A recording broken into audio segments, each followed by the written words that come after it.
And welcome to Kingsport 1894. This is a very special edition of Kingsport as we continue our 2-month anniversary celebration. This is a cast of all newbies except for you, Serafina. And by newbies, I just mean they have never played a Kingsport game before that I know about, unless there's some unsanctioned Kingsport league out there. That could be true. But they're all wonderful players. I've played with most of them before, and I think this is going to be a lot of fun because, whoo boy, we got a nice mix of characters for you guys tonight. So first, let me introduce my partner in crime, frequent collaborator, co-creator. I don't know. What do you want? What's the credit you want? Executive producer? Sarah, works for me. Serafina, who is playing Anathema Greenwood. I think I'm gonna just go with that. No, it's perfect. Anathema Greenwood, our witch. Yep. I don't know much about Anathema Greenwood yet, except that I stole her name from Good Omens because it's hilarious. So the only thing I know about her so far is that she was taught by her grandmother. I have to flesh out some of her family ties a little bit, but I'm looking forward to a lot of vengeance and manipulation.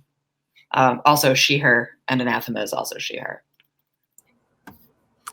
Yeah, the image sort of jumps out at you that way. So next, I'd like to introduce someone I'm very happy to have at the table. Games you probably have seen many times before.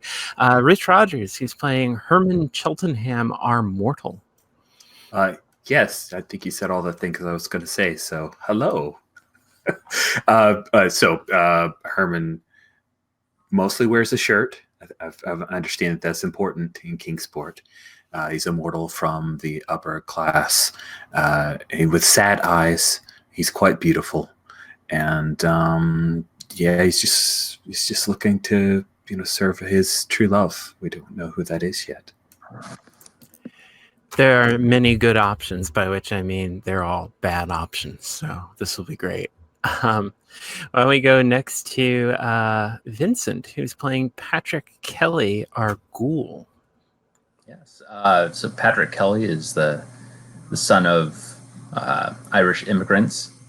He is a ghoul. He has a stiff look to him, calculating eyes, and came about through resurrection. He's very working class, so he's we actually looking through this. We only have one upper class person who's a member of this literary group, so I think that the odds seem to be against our mortal. Yeah, everybody else is working class and has a stack of supernatural powers to boot. Should be fun. Well, you know what can I say? Eat the rich. Finally, Sarah, who is playing Margaret, our infernal. Yes, I'm Sarah, she, her, playing Margaret Foster, also she, her. The infernal skin, she's also working class, but has done her damnedest to shed it. She dresses the part. See, burning eyes, looks metaphorically hungry, and she believes she was chosen by something, someone. We'll find that out. I mean, what could go wrong? It's not like it was a dark power or something. Awesome. And I am Kat, your mistress of ceremonies tonight. She, her, and my character skin is Spinster. So, next up, let's talk a wee bit about safety. Here we use the X card. We have a roll for your party room, which I should have posted up for you, so you can totally use... that was not what I'm going to do. So you can totally use that to indicate the X card. You can also say it, cross it, use the chat. I encourage people to use the chat to get my attention if somehow you need to jump in and don't want to do it on air. When we use the X card, we will stop and take a look at what was the content we need to back away from, and then we'll back away from it. And no explanation is necessary. And as I always like to strongly remind people, the X card can be used for content. So the other thing I like to use are lines and veils. Lines are things we don't have in the game at all. Veils are things that we can have, but we're not going to show on screen. For example, my cat trying to eat my hand right now. Thanks, Will. Thank you. So the two lines I use at this point pretty much as a standard are sexual assault and romantic coercion. Let's just not. And sex, because we're on the internet and you don't need us being all geeky to do that. But if there's any other lines and or veils that people want to have, we can put those in right now. And we can always revisit lines and veils at any point. Soup.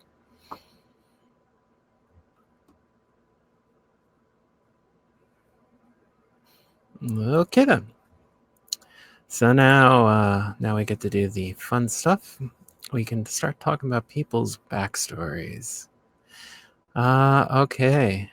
So, Anathema, you're taught by your grandma, huh? Cool. So why don't we take a look at your backstory questions here? Yep. What do I get? So I start the game with 2 sympathetic tokens. Decide whose and what they are. So does anybody want to give me one? Does anybody feel uncomfortable with me having one? I don't want to be, a coercive jerk. Save that. Yeah, I would say absolutely take one from me. Right. What I'm picturing, I'm fully encouraging Kat to play off my short rest for the wicked. When you die, wait it out. A few hours later, you wake up fully healed. I think that I died many, many times, and you might have. We can think about what that token will be, but probably something off of my dead body. Oh yeah, for sure. If you want something to have a unique little personal token, let's go with the rosary. Oh, okay, great. Cool. Great. Herman or Margaret, any feelings? I would hate for you to have one on me, so go ahead and take one. Great. Let's see. It's around the time when people have like hair jewelry for the dead kind of stuff. Oh, maybe like one of my parents, my mother. Yeah, like your mother's like it's a necklace that has like a portrait of your mom in it. And let's actually, your grandmother taught you magic. Let's make it my grandmother. Okay, great. Awesome.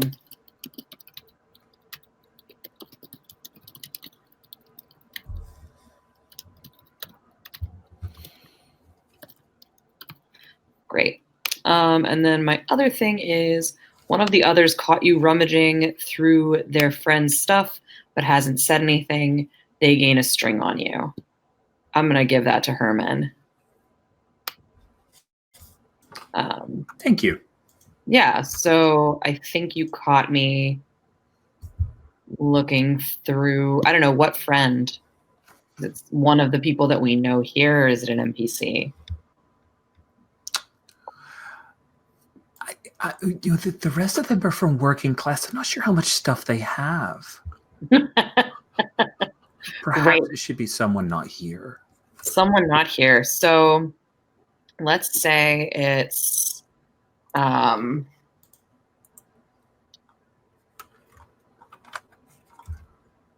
maybe, is it like your sister or like somebody else in your family? Sister. I think that Margaret would be so cross if she found out. But I haven't told her. Great. Good. So yeah, you get a string on me. Wait, cool. Is your sister's name also Margaret? Oh, I'm sorry. I just looked at a random name thing. So let me jump over to, we will go with, do we have a Hazel? There you go. We do not. Okay, so Hazel. There we go. Sorry about that. I just grabbed a name off the list. It was not an intent to overlap. So did Hazel Cheltenham? Yes. Hazel Cheltenham. Cheltenham. Married. married people get married. I'm just saying. Cool. I mean, people get married, and in the patriarchal society of the world that we're going to be portraying, they always take their husband's names because patriarchy.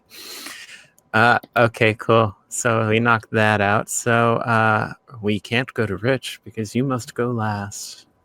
So we're gonna go to Patrick. The ghoul has many fun things, and that includes their backstory. So let's All right. talk a little bit about this. So my backstory, first part is someone reminded you what love was when you thought that death had stolen it away from you forever. Give them a string. Does anyone want to volunteer, or do I have to pick? I would totally volunteer for that. I like the idea of a dead guy being in love with me. Excellent. So Patrick, he wants to know what love is, and he wants you to show him. Great. So you get a string on me for that. And then, did anyone watch you die? If so, you gain 2 strings on each other. I would love this to be Herman, and I would love that he could have done something about it. Ooh. I mean, really, what could I have done? It was also Your hands would have gotten dirty. so sudden. I mean, they were brand new gloves. And we gained 2 strings on each other. So your hunger is thrills, huh? Tell me a little bit about how you think that manifests. I think that I want to be more specific than general on it, but I'd like to take risks. I'd like to pick fights, but I'm not a very good fighter. If I can agitate someone, I don't like to back down from that, and I tend to pick that particularly with either people that are much stronger than me or well outside of my social class. I carry a chip on my shoulder. So let me ask you a question. You've got the waited out move. Is it possible for you to feel threats, to feel thrills anymore without it being mortal danger? It's That's totally okay if you say yes. my default route to go to. I think that there's definitely there's thrills that aren't going to threaten my life, but the ones I'd like to go to are the ones that not many could walk away from, and that initially I don't, but I get better. So a nice evening for you is just, go out, do something crazy, maybe get impaled on some sort of steam implement, and then come back the next day. Yep. All in a nice way. Fantastic. Okay, so let's move on to Margaret Foster. Oh, the Infernal. Yes. So actually, before we do the backstory, let's talk a little bit about this dark power, because this dark power is going to get some strings pretty soon. So got some thoughts on? I was thinking making it an old one, but you were saying that they just walk around in human skins, right? And it might be interesting given the, I know there was like a Salem witch trial era. There was. One of this, so a demon might be interesting. Ooh, a demon, a witch. Who was there was there an infernal back then? We somehow managed to not have an infernal in that game, though we did have a witch. And then I think the witch made everybody else witches. It was unclear. There was a ritual. Seraphina. Yes. The ritual was sex? Yes, thank you. There was they did encounter the black man of the woods, though he seemed more like a rather amiable grandfatherly type, and then he was a judge, so that was creepy. Theoretically, some of those witches died. The actual story is slightly more complicated than that, but Well, we only hear rumors these days, the old stories. I think I would like for it to be, if not my mentor who got me into this, so something similar, like that sort of relationship. So you want a sort of Faustian mentor type thing.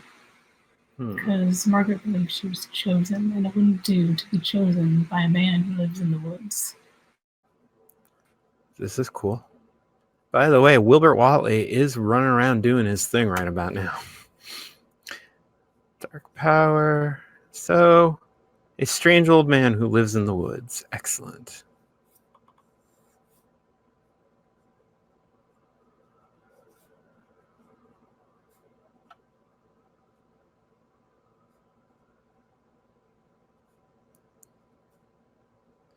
I will think about a name for this fella. Something appropriately biblical. Cool. So let's do some of these backstory things. Okay, so you're gonna divide some strings up between those guys.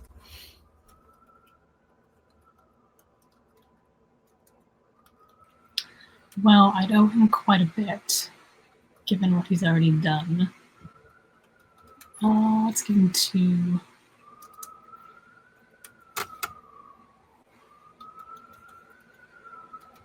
And then 1.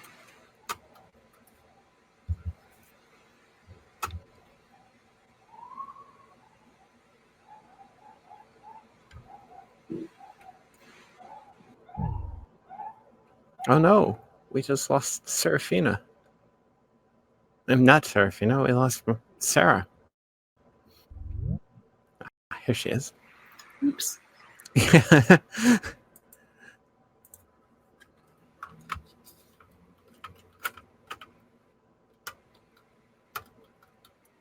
don't think I'm particularly tied to any of you yet, so I have no real preference. But the witch might be interesting, or there might be something like Herman, like you're upper class, and like that's what I want. Let's give it to you for that. Envy. Are you asking if I'm interested, or are you just mulling it over? I couldn't tell if that was an offer. Mulling Okay. it over. Is that acceptable? Oh, absolutely. Of course. I seem fine, like a fine young lady.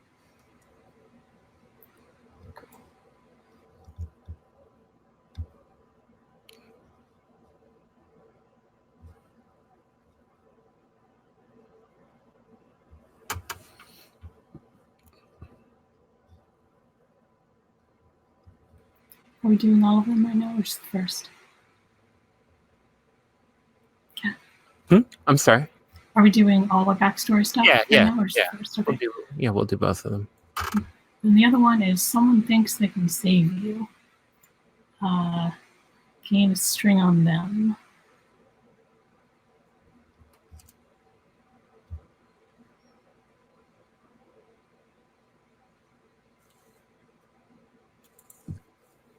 If you want to flip the giving out the string, Herman could potentially want to save you. Okay. It's interesting. Okay. All right. Let's do that then, and give the other string. I'm not trying to be like either one. It can be either or. It could be both. Whatever. I like them. So, however. How does Jabez strike you, or Jabez strike you as the Dark Power's name, Margaret? Like something I would not want to say in polite society. Excellent.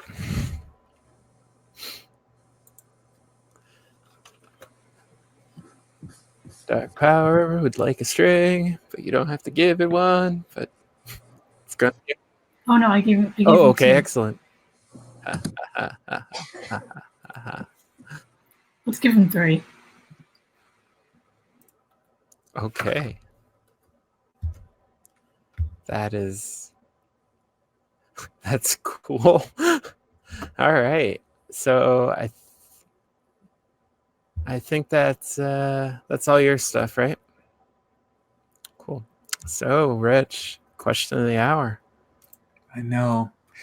But that's okay, because as a mortal, I know that the true love is not something that's mechanically forever. But I think for now, since I want to save Margaret, Margaret must be my true love. So, you get 3 strings on me, and I get 1 string on you.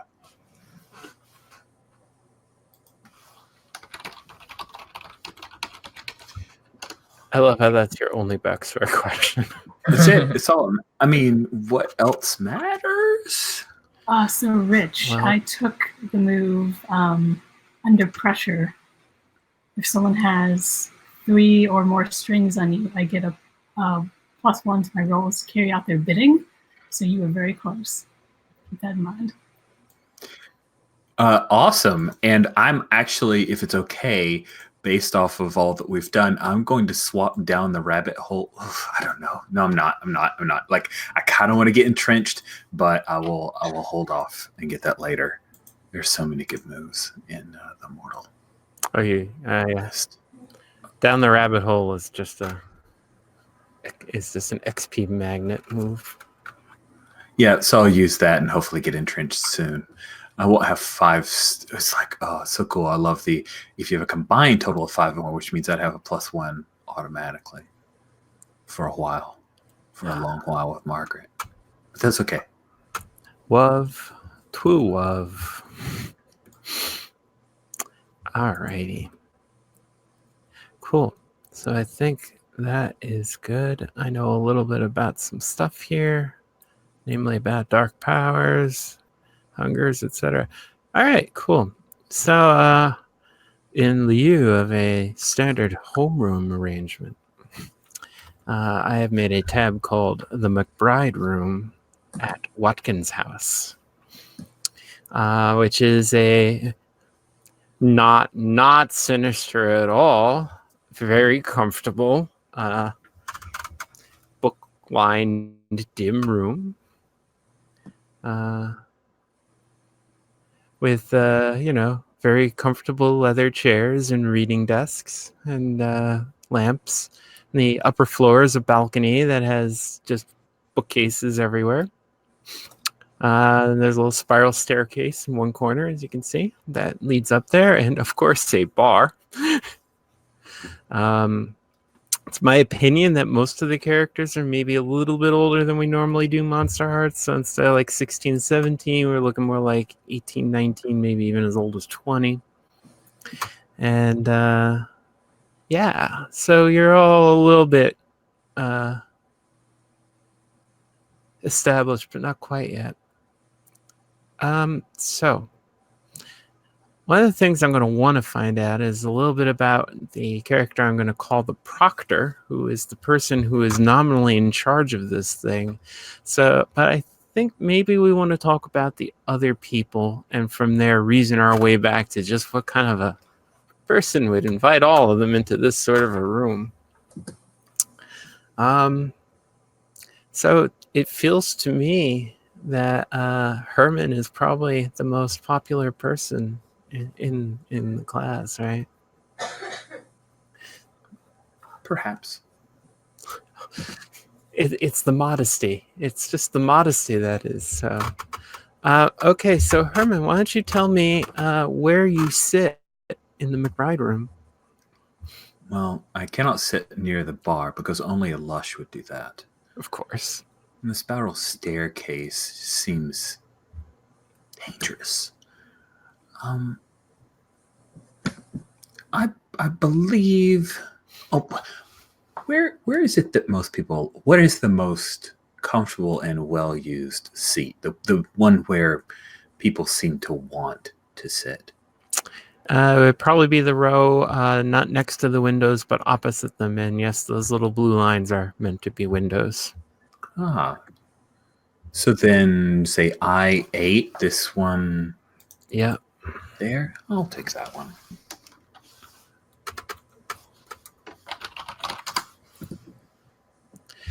Very good. So, of course, you must be sitting next to one of the other upper class members of this society.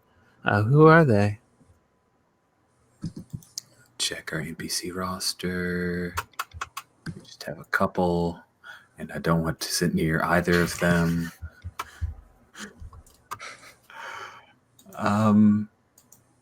It's not possible that I could sit by Margaret. That's fine. That's fine. It's all right. I don't need to. I think that it could be fun if I sit by Oscar Pimbleton. Excellent, excellent. To your wait a minute. G or K? I was like, left, right? Wait. Oh, yes, a fair question. We'll say G.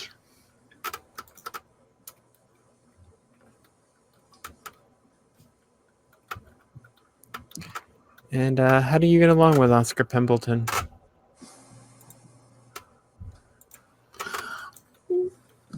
Well, enough. We have matters to discuss. He's a little dry. Not quite as fun. He doesn't understand. He can be a little salty sometimes. Can be, yes. Awesome. Anathema, where do you sit? I sit directly next to the spiral staircase Of course. because escape feelings. I am there for it.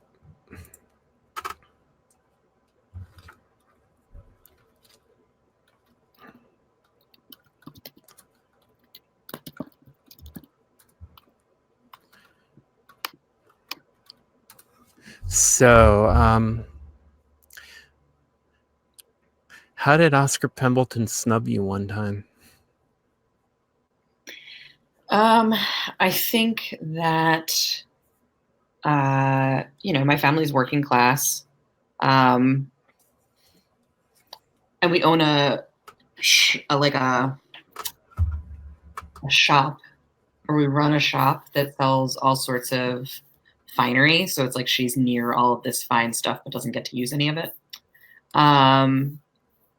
And he came into the shop and sort of refused to acknowledge me, even though I was standing right there, and like only spoke of me like, oh, the girl will help us, that kind of thing, which does not sit fucking well. That's fantastic. So who is your secret sharer in this room? Like the person that that if people come in and that you guys are both already there, you're just sitting together whispering.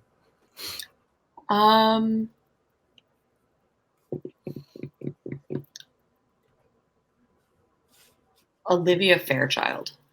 Of course. And where does Olivia sit? I think Olivia sits across from me.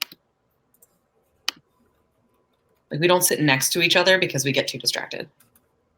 So she sits next to the bar, even though she's a teetotaler. All the better. She can sit there and look at people when they come up and just shake her head and hand them the WCTU pamphlet. She really can. Okay. So, Margaret, where do you sit?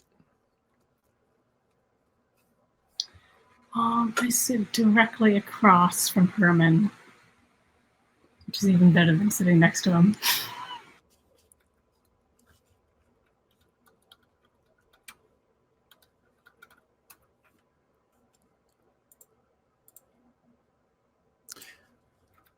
Oops.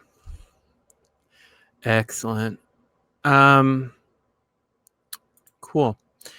And what did Olivia Fairchild do that just enraged you one day?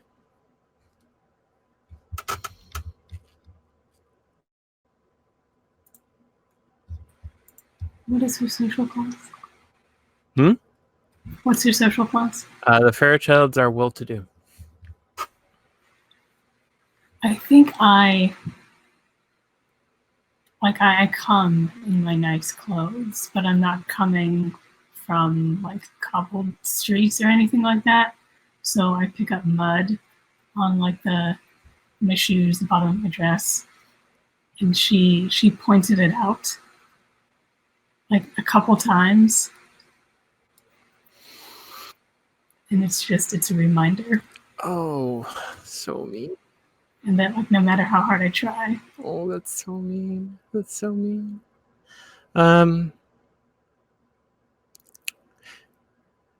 So, who's the guy that you would totally let court you? Or the person you would totally let court you if they would only ask? I had to change it from totally go out with. That's my modern version. I would totally take a hayride with them.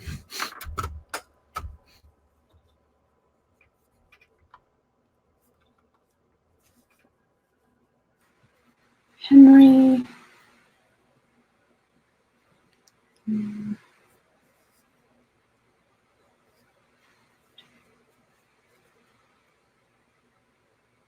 Looks like we've got a representative from all these families, all the big ones.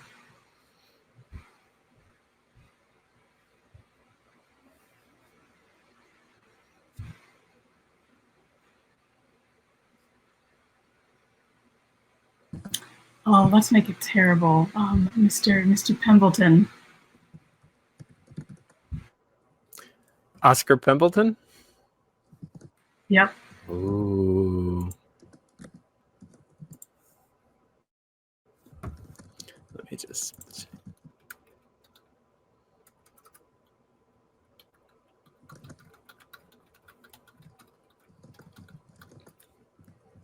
Nice. Nice. Okay, so Patrick, where do you sit? So Patrick sits in the seat furthest from the bar so that he can draw attention to himself with all of the times that he goes to the bar and then back to his seat. Very good. So maybe so I think then the place to do that is E, because E like an 8, because then you have to walk diagonally. It's not often a diagonal straight line, at least not by the second trip. Yeah, I mean, fair.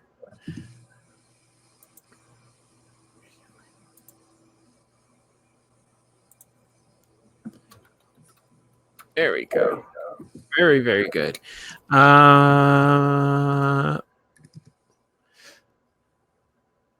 Who have you taken a dangerous risk for?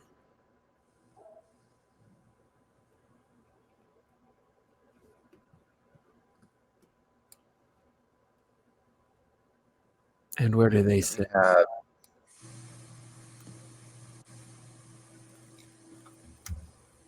think that we have another child of immigrants here. Let's call her Rose. Yeah. And Shanahan as a last name. Sorry, I didn't pick that last bit up. Oh, I said Shanahan. Ah, okay. Cool. And I think that she sits next to Anathema. Excellent. What's her first name? Rose. Rose. What was the risk? I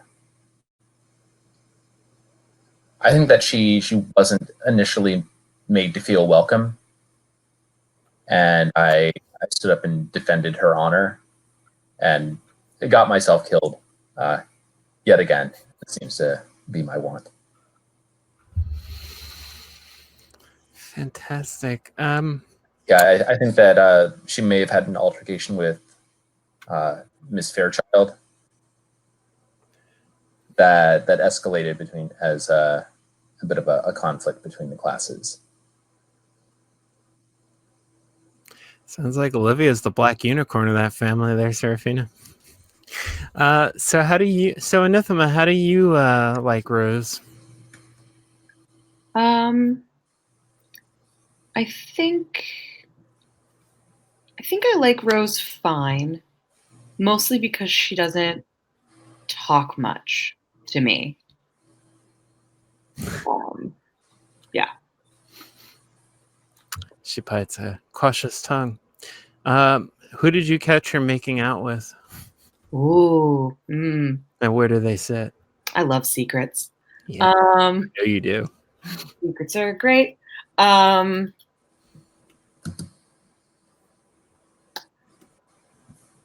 know what? I'm going to gay this up a little bit. Elizabeth Pembleton.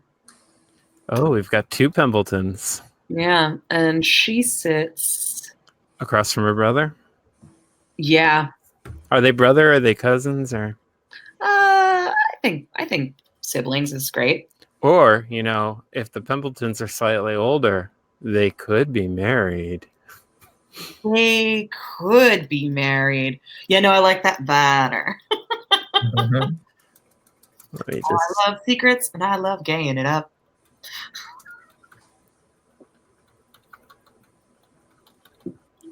Young love. Oh, young lust, more like. Fair. Yeah, let me put this in.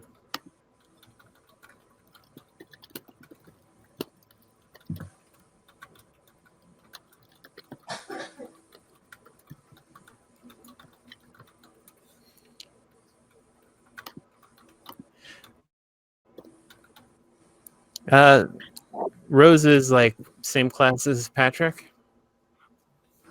Yeah.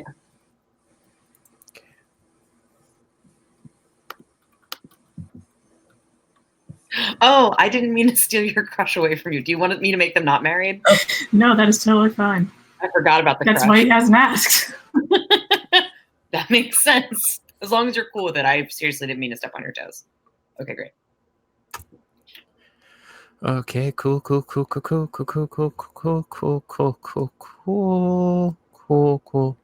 Herman, who do you under no circumstances talk to?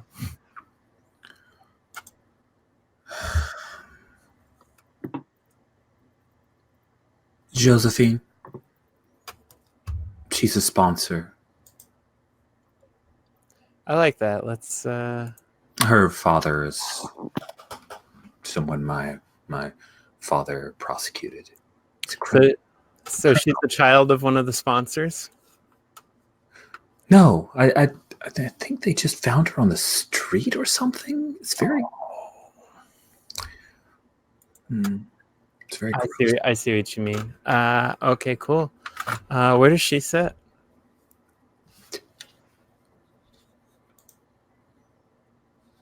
Well, she sits beside me. If there's someone I can talk to about the seating arrangement. We're getting to the proctor in just a bit. Very well. I'm just going to put her in as Josephine. She doesn't have a last name as far as I know. Or does she? I mean, or does she? I don't know. Cool. Margaret, how do you get along with Josephine? Actually, no, better question. What has Jabez told you about Josephine? Oh.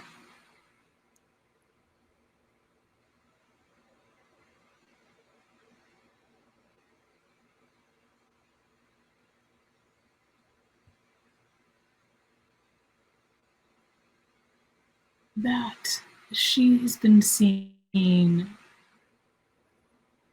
places that she really shouldn't be.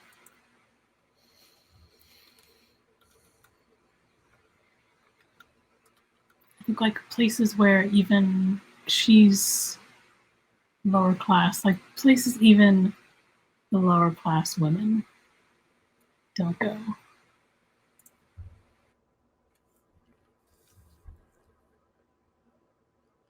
This is excellent. Yes. Did you totally we done that? Let's see. Yeah, we can get a couple more things in here. Who is what we would today call the biggest nerd in this reading club?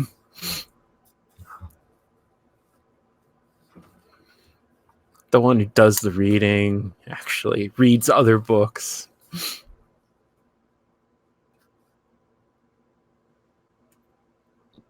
Who are you asking?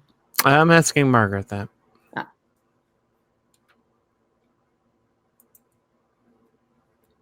Let's say Gertrude Nice. Peterson. Nice. Now, where does young Miss Peterson sit? She sits next to Olivia in the bar, and I think she really hates sitting next to the bar because people are always coming and going, and it disturbs her concentration.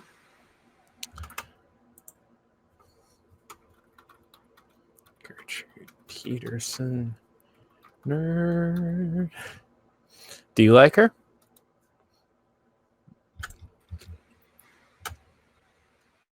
She can be helpful. Take a string on her just for being willing to manipulate her. Okay. Likewise. Are you serious? Yeah. Likewise, Patrick, take a string on Rose. She'll take a couple on you. Okay.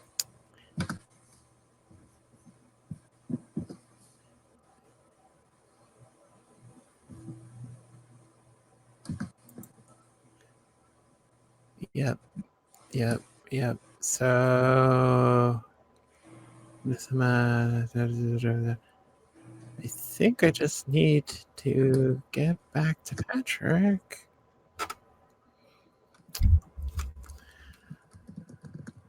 Well, that's a good question to ask. Okay, hey, Patrick. Who hasn't shown up the last 3 times?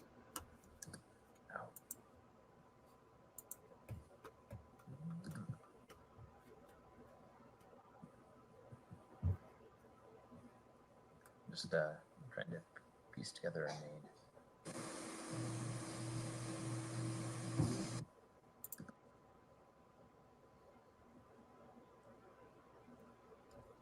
Let's go with Charles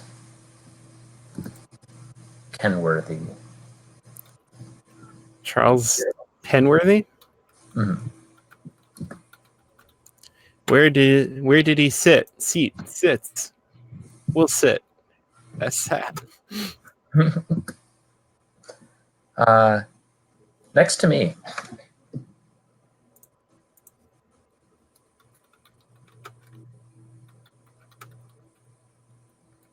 We have all of the young men just kind of crammed into a corner of the room. 19th century culture was Western culture was intensely homosocial. I'll just leave it at that. I like to think that I scared him away, but I don't think that's really what happened.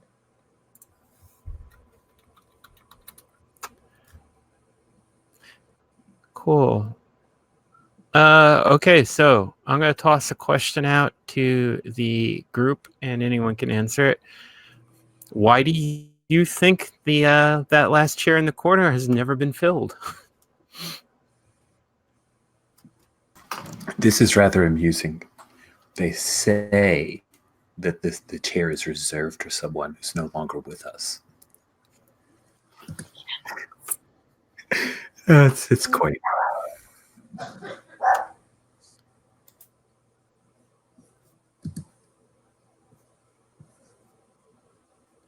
Excellent.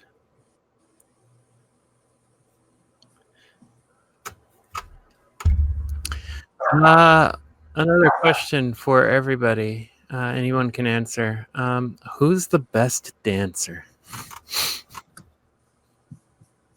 You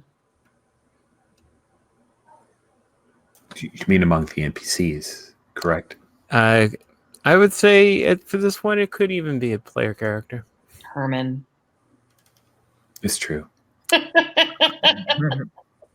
You're so modest.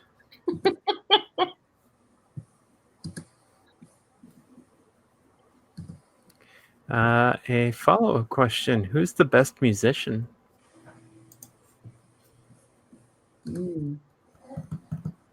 Josephine. Aw. No one knows how she learned how to play piano. She just can.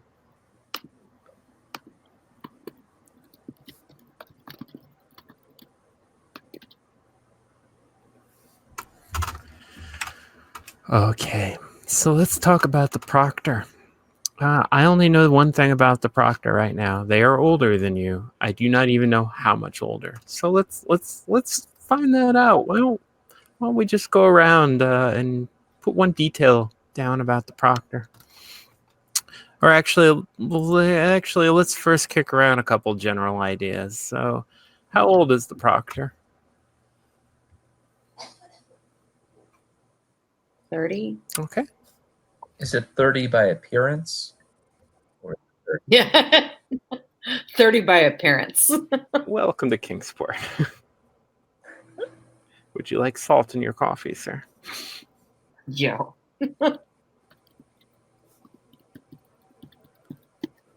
Okay. What is their apparent gender? Like a woman. Excellent.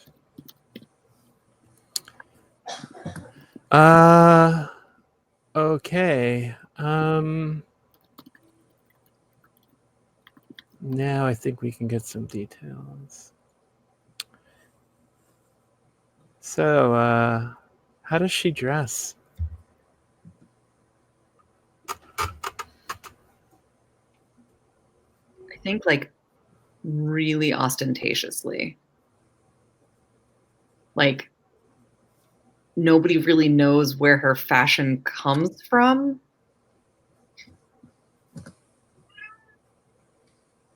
I don't. In later years, would people say that she was a trendsetter? Yeah. I don't know what trends she's setting or who for. Maybe a family of gnomes that live in her backyard, but she's got some weird shit.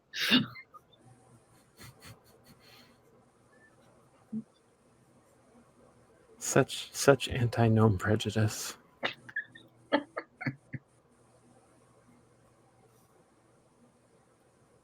Okay. So anybody who wants to can give me a detail. Choose from ethereal, off-putting, or blindingly normal. Why don't we start with you, Patrick? I think ethereal. And it comes across in her voice more than anything else. Is it musical? On good days, yes. On bad days, sing-songy. Nice. But it can be lulling, especially when you're 3 sheets to the wind. It can be very lulling.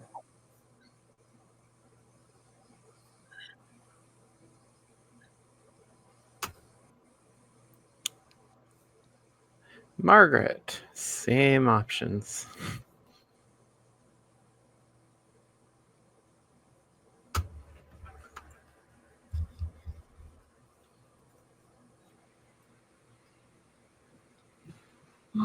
Off-putting. I think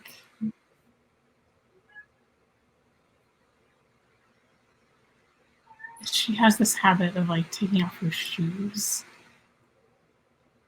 and walking around barefoot, and you can't really tell most of the time because like the dress kind of covers, but her feet smell.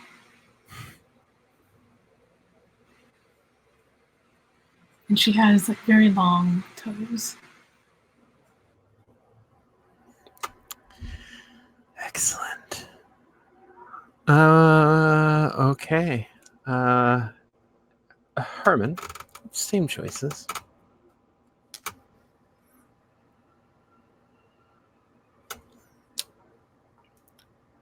Could you repeat the option, the choices? Sure. Choose from ethereal, off-putting, or blindingly normal. Blindingly normal. Of course.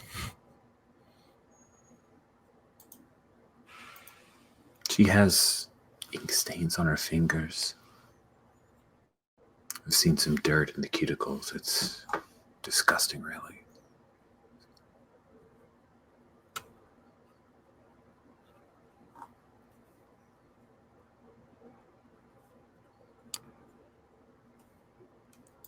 And finally, you, Anathema. Ethereal.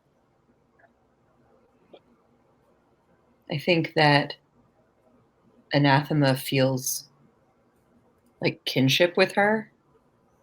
Like there's more going on beneath the surface, but I've purposely not looked to find out what it was.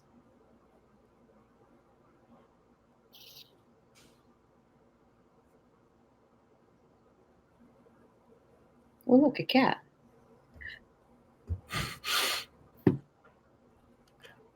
Okay. Can I help you? Part of Anathema will be played this evening by this cat.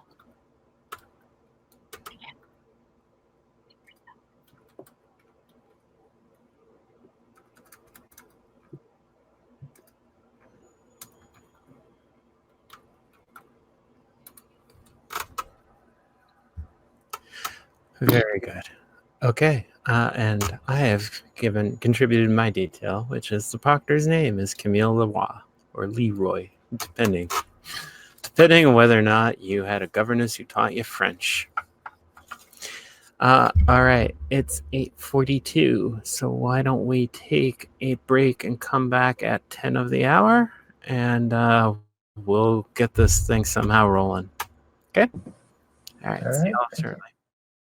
So I'm thinking about following the time-honored tradition of Monsterhearts is to have a homeroom scene, except here it's more like a creepy secret society scene. Can you tell us a little bit more about this society? Is it actually a secret society or society for the betterment of young persons?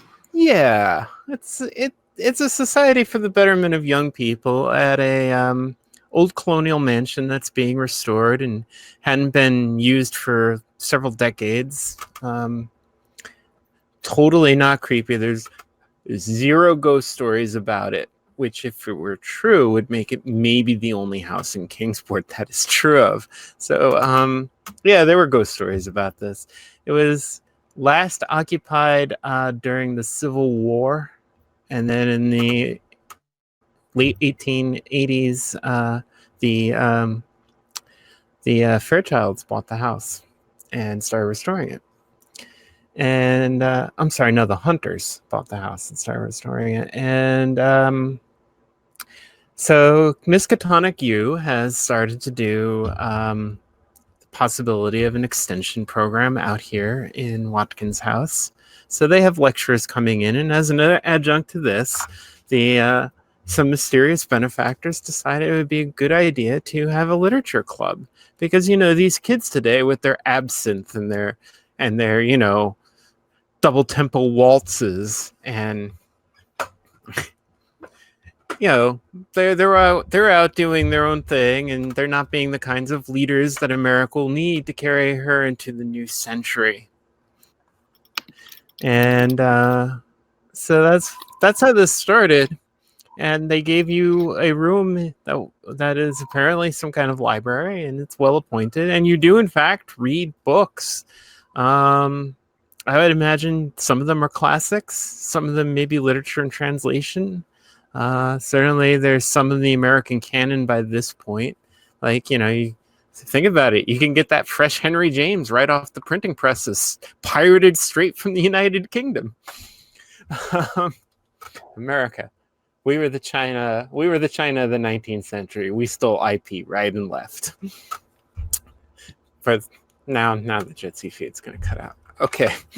So that's how this is working. And you've met the proctor who, always has something interesting. And the most of the bookcases upstairs are locked because they are rare and valuable.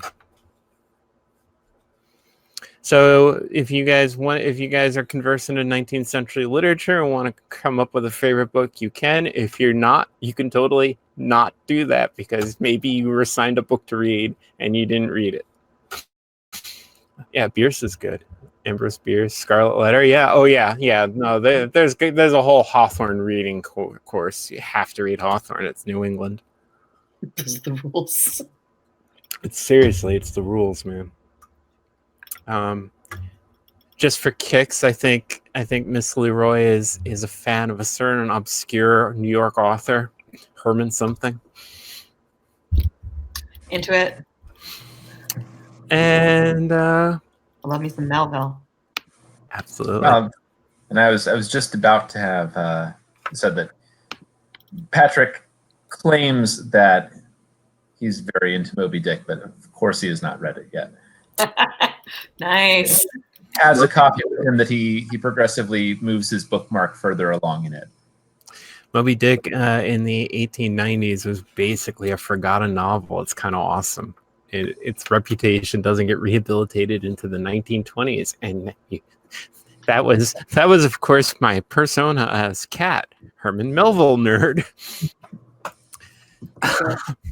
So this actually is totally cool because you have the book. That actually leads me to a question that we didn't ask. How old is Patrick? I don't mean in appearance. I mean, how old is I've gone back and forth on it. What I think I'm leaning toward is he appears to be 20, but in fact it is not so much that his parents were Irish immigrants and he is a first generation American, but rather his children were Irish immigrants. So he's not aged since his first death, and they wanted to make sure that in the famine, right? Totally yeah, in the famine. That father's remains were brought with the family to the New World. Did you fight in the Civil War? I think probably. Yeah. Wouldn't miss it. Wow, it must burn you that like you can't show up for Decoration Day anymore. Cool. So I think this is a stormy night in the fall of 1894. Outside, the gas lamps are lit. Carriages roll through the town. Maybe if the air is still enough, you can hear the mournful whistle of the Boston and Maine Railroad stretching north of town.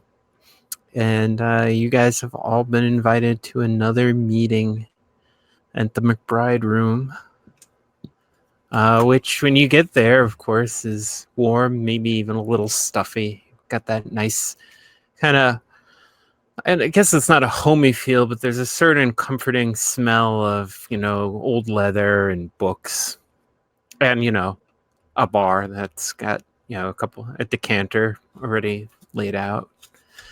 So who arrives first?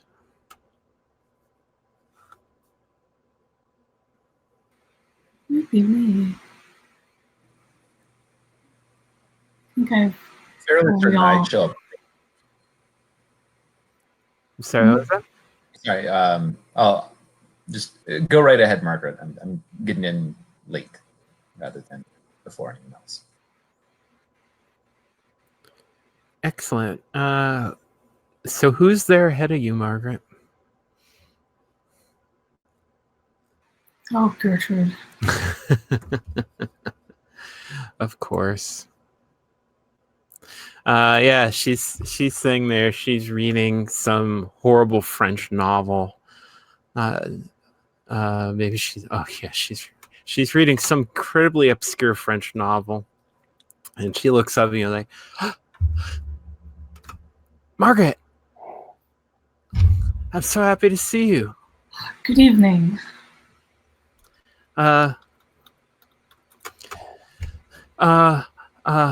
Yes? Strange that we got called in the middle of the week like this, don't you think? A bit. Oh, did you read that book I gave you? I have gotten very close to starting it. On the way home tonight, I promise. Okay, that's very good. I mean, it's very good. I mean, Henry James said it was the novel of the year. Did he now? Oh, well. Well, yeah. Top of my list then, certainly. It was in a third-rate London paper, and you probably got paid to write that. But, other than that, you should totally take him by his word. I mean, Henry James. Of course, Henry James. If I were only a little older, I would grow up. When I grow up, I would marry Henry James. Well, alas. Alas. Kind of sweet by here. So who shows up next? I can show up. Cool. Who do you enter the room with? I think I walk in with Olivia. And I think I just made a decision. I think I'm widowed. Whoa. I think I'm a young widow. So you're like 19? Yeah.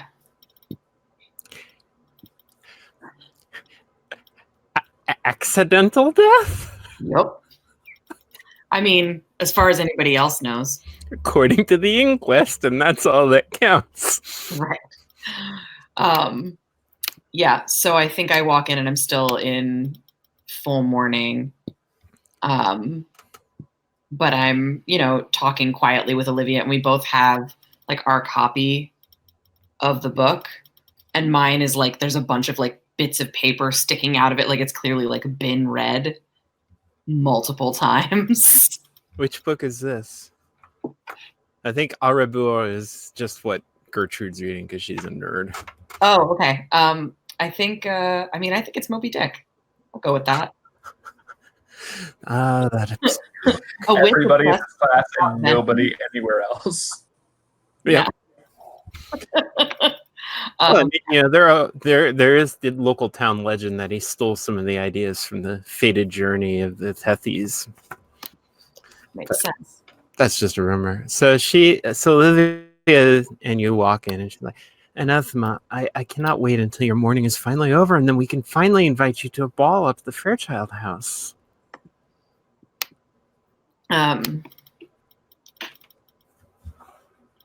Anathema looks at her and says, I don't think I'd be much fun at a ball nowadays. Well, that's what my Uncle Adam says, and he's fine. Yes, but your Uncle Adam is in rather a different position than I am. I'm just saying, there's no reason why someone as young as you shouldn't enjoy herself. As soon as it's decent, as soon as you're out of mourning. And she looks down at her hands and the book and the fingers where her wedding band used to be and says, I don't actually think that there's an appropriate time to stop grieving someone you love. Well, no one's saying you should do that, but grief will neither grant you solace nor oblivion. Only living will do that. Look, I'll invite everybody. Margaret, I'll even invite you. What's this? I'll invite you to a ball as soon as the Anathema is out of mourning. Only as soon as she's ready, my dear. Well, I mean, that's what mourning is supposed to be. You're supposed to wait until you're ready, right? I mean, it's a decent period. I'll just like cut my eyes to names. Anathema.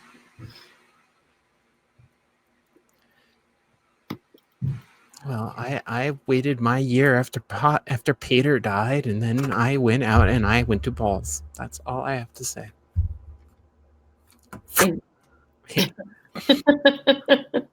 Yeah. All right. So who arrives next?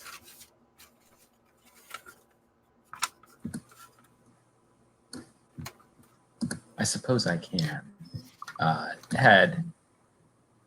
Had expected to arrive more fashionably late than it looks like I did. So I'm a bit disappointed to find that the classroom is not already full and in progress. Cool. So actually, how about you poke your head in the door, seeing that you're not that late, so you were kind of just waiting there, and Oscar and Elizabeth come up. Perfect. Elizabeth is complaining, like, I don't understand why I have to do this in the middle of the week. I mean, we already have so many things to do with your stupid church. And Oscar just kind of swallows and says, it's just what we have to do, darling. Oh, Kelly, how are you, old man? Pembleton and Elizabeth. I must say, faith is so important. Of course, you don't have the Pope, but no, I'm sure there's value you find no. We don't have a Pope. No. Such a lonely religion now, but it's important. I think you'll find our community is extremely tight-knit. You ought to come to services sometime. Perhaps you'll learn something. Oh, I've learned plenty. I keep to my faith, you keep to yours. But the important thing is that we keep to it. Well, sometime I know that you like competitions. Sometimes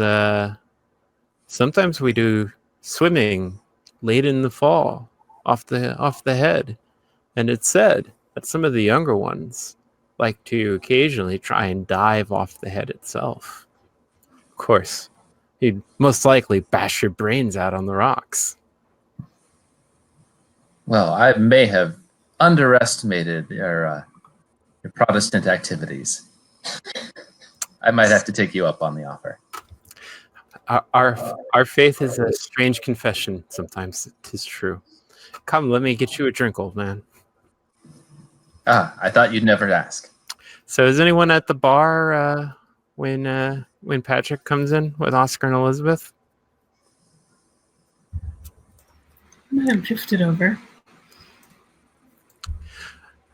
Cool. Put down my things.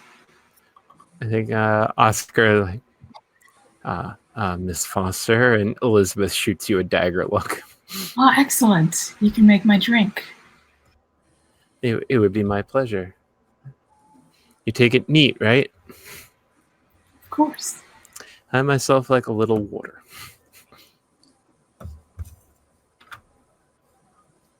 So what do you think we've been called in here for in the middle of the week? Well, when you say it in a voice like that, who knows? Well, I mean, it's a mysterious, dark, and stormy night. It's wildly romantic. It reminds me of that Byron fellow we had to read a few weeks ago. Looks like typical New England weather. I suppose it's just trying to project a little magic onto things. Your effort is appreciated. Give me a drink. Look over your shoulder for Herman. I just feel you should be rolling cold there. Fair. Because I feel shut down.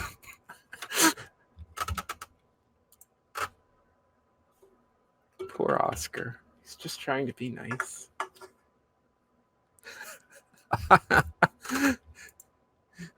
Thank you, whoever put the image up. That was excellent. That is a 5. A 5? Well, that's entertaining. Let me look at my friends. These are all my friends. These are all my friends. Okay, so Elizabeth says, "Oh, let me bring you your glass, dear." And when she comes back, she just sort of leans over you and like,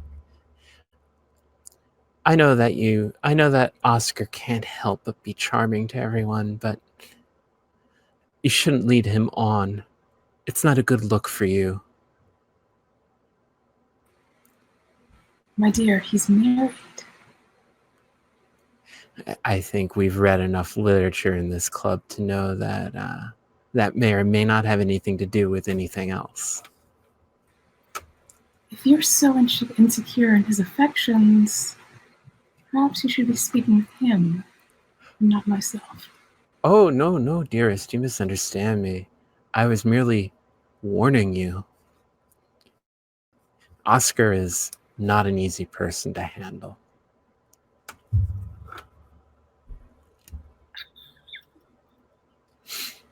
I shall take that under advisement. See that you do. And then, like a proper wife, she sits down across from her husband. Just,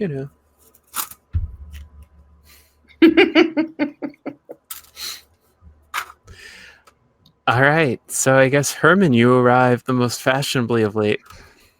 Yes, come in. Look at everyone. Sorry, everyone. The coach, there was a wheel problem. I'm very sorry. Josephine comes in right behind you without you noticing her. Mr. Cheltenham. Don't say anything. Gotta just head to my seat. You are interrupted on the way there by Margaret, who takes your arm. Herman. Margaret, what do I owe such a pleasant surprise? Well, being in the same room. That's all.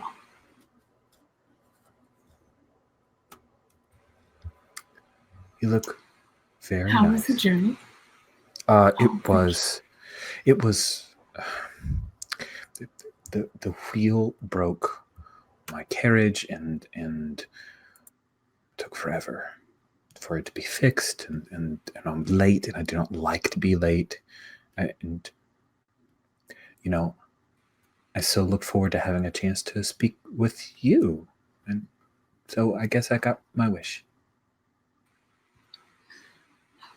You're too kind, but you are not the latest person here. Our A proctor? what's the word? She hasn't yes, come? yeah. She is not yet alive. No. Oh, well, then I guess technically I'm not late. Right on time. Did as you always. want something to drink, perhaps? Oh, and like I'll guide you back towards the bar. I think that I maybe I might come like.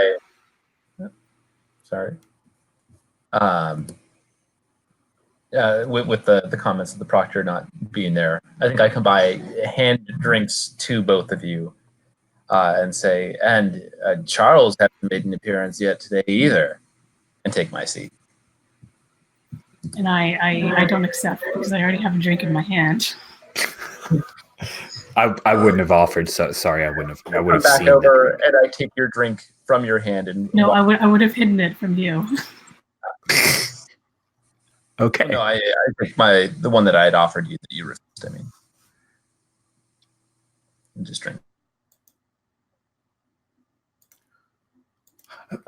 Apparently, there's to be some sort of to-do eventually. Are we having a to-do right now? Or something a little more fun. Oh, Dancing. yes. I know that you like it. But only once Anathema is out of mourning.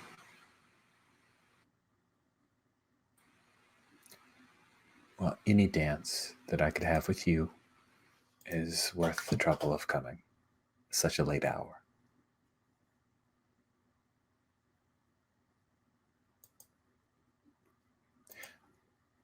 Do you have plans after the book club?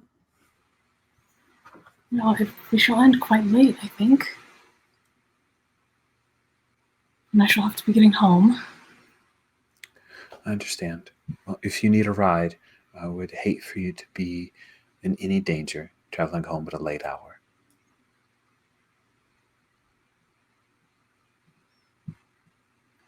Yeah, I think she turns that down. Because, like, I don't want you to see where I live. You're too kind. But I'm sure it will be just fine.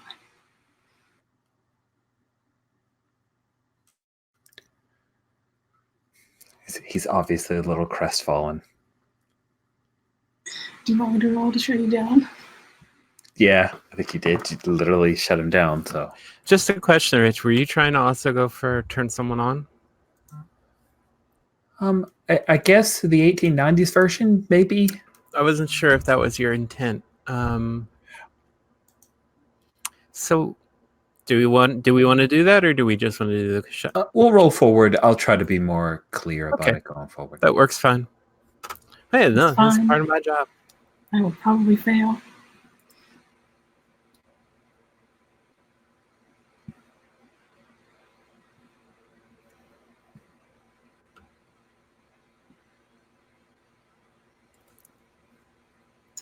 That is 4. Okay. So no sooner do you say that when the double doors blow open and then slam shut, and all the gas lights go out at once.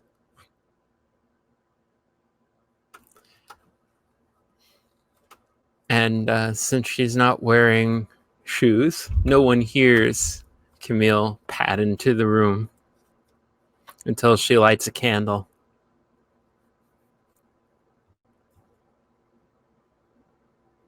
Good evening. Oh my god. In the corner, Anathema just smiles.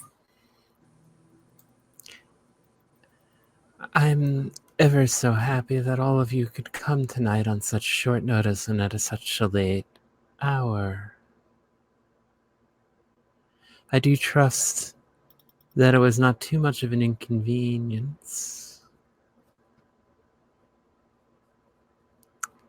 So since you're not scared, Anathema, you notice that her face is strangely flushed and some of her hair is almost a little out of place. Anathema like sits up a little straighter and is like, "Senpai?" So she hands you the candle bundle. It's like, please take one, and lights yours off of hers. Everyone, please take a candle.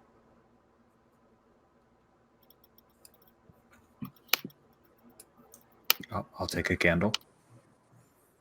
And another one for I'll Margaret. take one. Take it from you. So when all of you have your candles lit, so that the room now has dim illumination, says, I'm sure you all find this rather mysterious, perhaps a little queer. I hope you'll forgive me the drama. Sometimes I just can't help myself. I get carried away. But I felt there should be some ceremony. You've all now advanced in the trust of me and our benefactors that I feel happy to announce to you that henceforth the keys to the bookcases will be made available to you. I think you'll find that there's much of interest in perhaps a few things that you will not understand. Gathered here are some of the finest and rarest books of occultism, mystery, religions, strange tales, lost lays, forgotten epics, odes once consigned to oblivion. There's even music, lost music, a Requiem Mass by Da Palestrina. Yes, many things. Of course, you must not take them out of this room, not without special permission. Well, children, what do you think of that?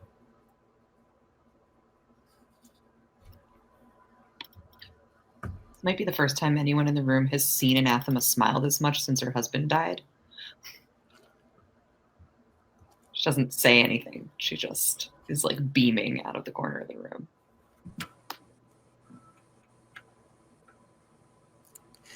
Patrick just bites his lip and looks nervously, but with a bit of excited energy toward that bookcase. Wow. All of you seem eager and filled with anticipation. So, Patrick, be a darling and light the gas lamps, because I won't have you read in this light. You'll strain your eyes.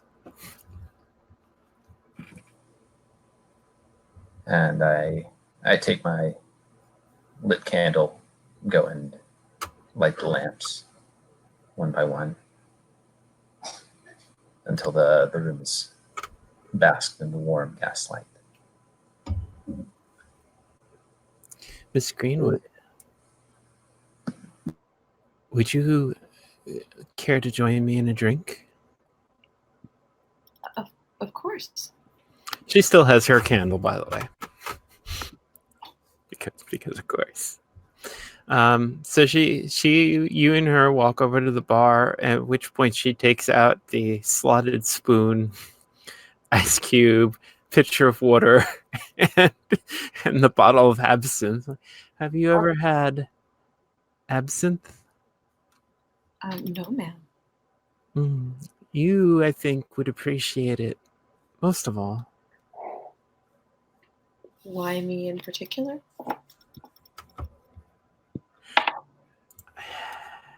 I feel it helps those with a longing spirit. They say if you drink too much of it, you might experience mild hallucinations. She like takes the little green glass from you. What kind of hallucinations? Do you normally have hallucinations? Because I would imagine they would be much like those. Very often people sometimes think they see things that aren't real. Everything I see is real. It is. You're correct about that. She just like tips the drink back. It's more of a sipping beverage, but Well, she doesn't chug it, but she takes like a long sip.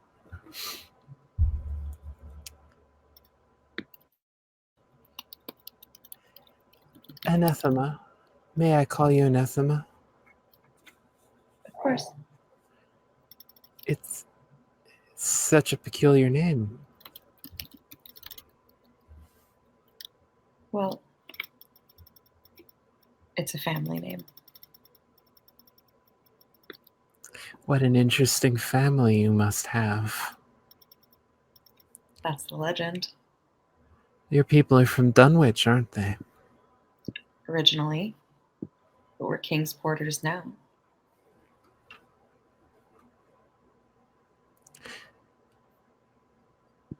I'm trying to plan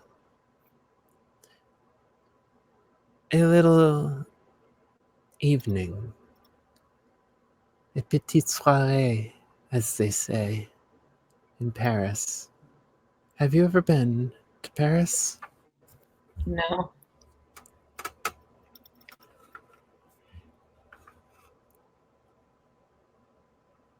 I would very much like to see you there one day. Though, of course, if wishes were fairer, then all our dreams would come true. Like takes an uncomfortable sip of absinthe. But I would be most charmed if you would be one of those in attendance. And I'm afraid I'm not sure who else to invite among our little group. Or, of course, if you have any little friends.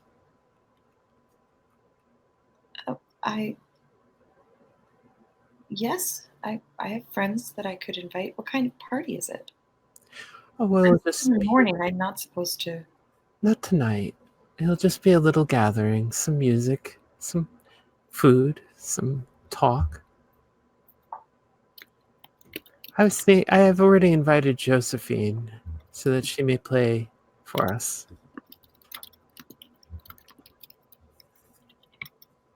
Oh, well, that sounds lovely.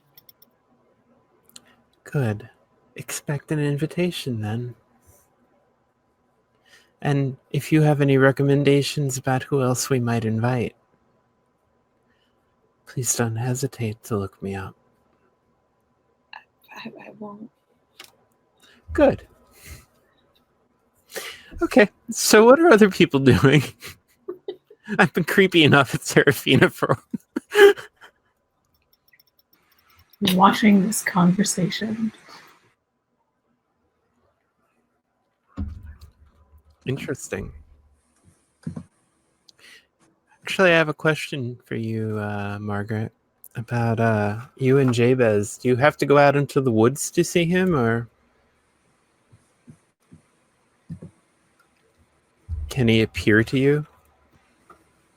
I think when I want something from him, I have to go out into the woods. But when he wants something from me, he can show up wherever he likes. Okay. I'll keep that in mind.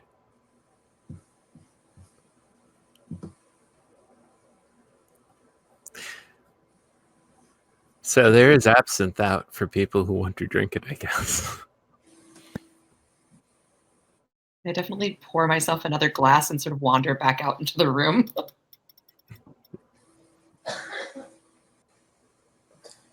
I think I prepare a glass for myself, and knowing that she is a temperate woman, prepare a glass for Olivia Fairchild so that she can refuse it and I can have absinthe. And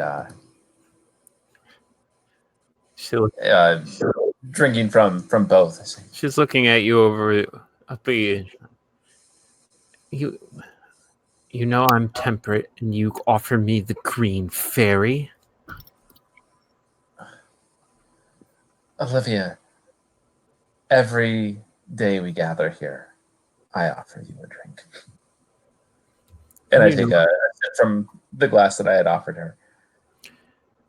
You know I'll take it. Exactly. It's because I like to drink. And then I don't have to run the risk of you accepting.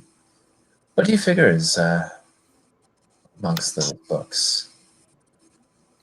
She mentioned tomes of the occult. It's fascinating. We have some pretty old books in the Fairchild home. Mostly they're silly old things, angelology, that sort of thing.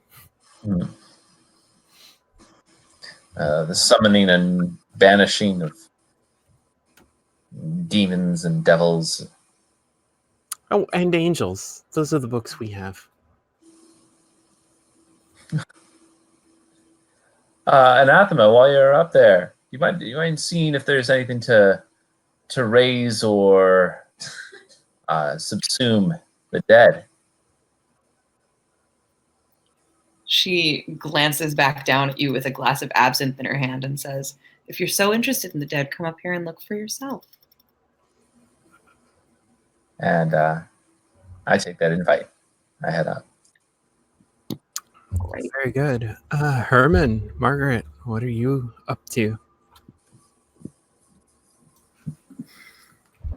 Shall we? One or the other. Or both. What options are we talking about? I take your arm again and then lead you over to the bar, absinthe, and then over to the books. I thought those were the options you were offering.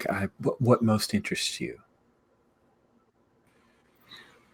She's leading you over to the absinthe, pouring you a glass, and then leading you over to the books. A little of everything. All right. It's not like there is any temperance to worry about for us. Glances over to Olivia. And then, Have you ever drunk absinthe before?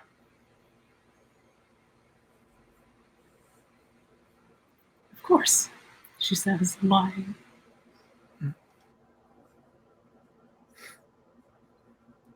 Good.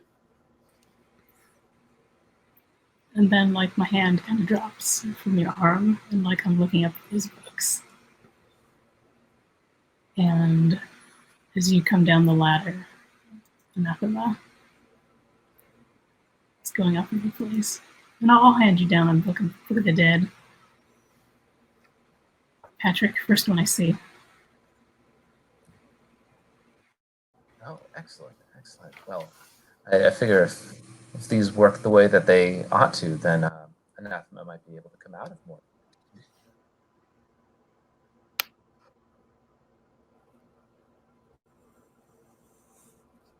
That's a bit mean, isn't it? And I just give a slight smile. I take the book from your hand and walk away, starting to flip through it.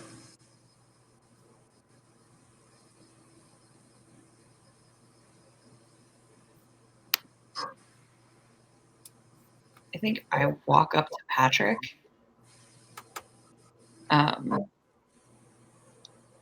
And I lean in a somewhat unladylike way up against the nearest surface, like a bookshelf or a wall. And I say, "Why this sudden interest in the dead?" I mean, honestly, just having this whole bizarre collection made open to us, why not pierce beyond that veil from which none of us are able to travel and report back? If someone feels that they've unraveled its secrets, well, it amuses me. It amuses you. I mean, it's all nonsense, isn't it? But it's fun. A knowing look passes over her face, and she says, "It's not nonsense, Patrick. Be careful what you look for. You might find it." Are you offering to show me? Depends on what you want to see.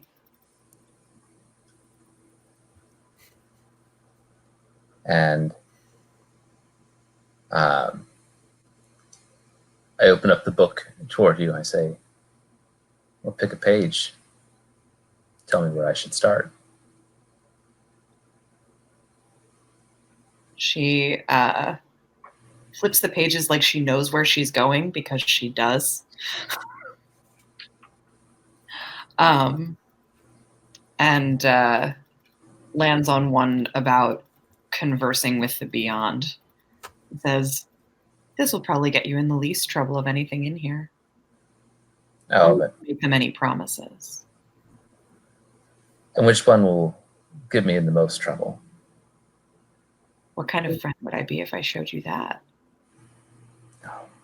The best. She turns to a back page and like slides her finger along the edge of it, and it splits in half. And inside of that page, there's a whole layout on how to bring someone back from the dead. This will surely get you into all the trouble you could ask for. I don't recommend it. I'll take your recommendation under advisement. She like puts her hand on the book as you start to pull it away from her and says, if you do play with this, please don't play with it on my late husband. I wouldn't dream of it. And best of luck to you. Come to me when you've realized something about the choice you've just made.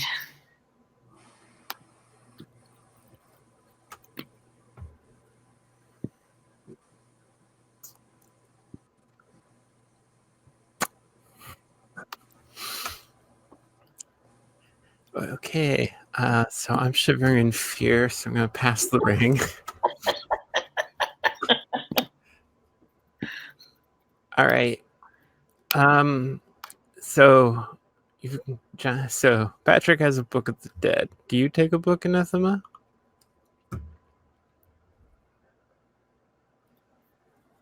I think that she takes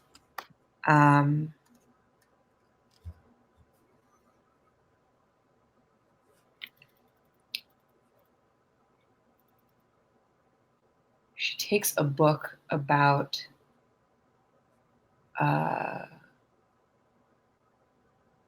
sort of scrying and truth saying,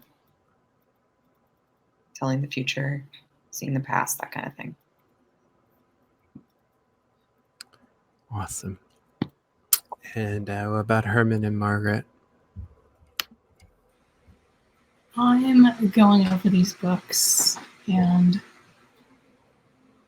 finding absolutely nothing that is of use to me. And so I climb back down and sort of like push the ladder over just a little bit, its wheels, toward Herman. Herman seems a little tempted to head up, but once Margaret comes back down, he's quite all right with, come, let's drink some absinthe. You can show me how. I've never actually done it. And she kind of just shakes her head. I should have known they wouldn't have anything of use. And then I do exactly what I saw Anathema do with hers. I will follow Margaret's lead.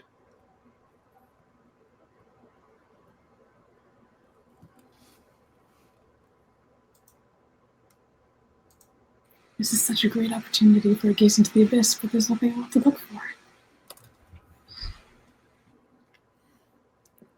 Wow. You do have someone on call. Very expensive, though. Yeah.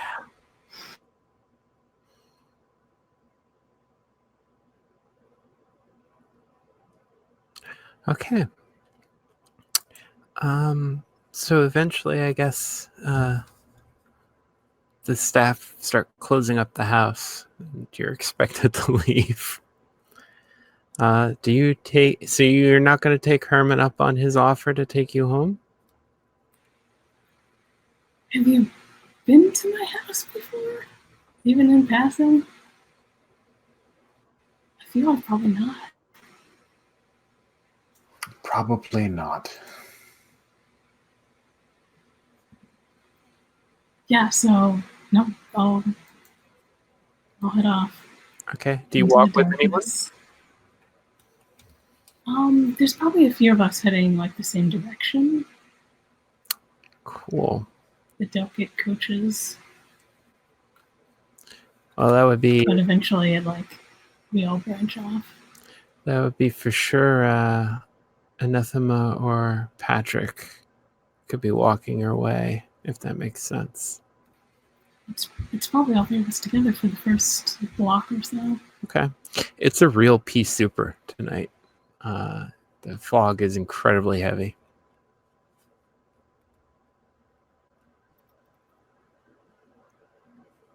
So are we walking together? If you're down for it. Yeah, totally down. I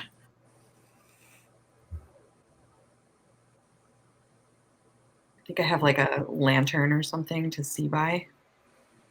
And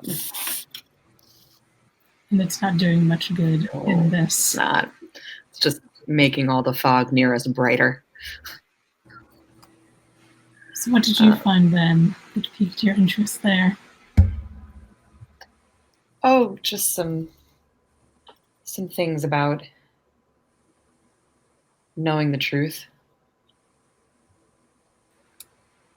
Not the Book of the Dead.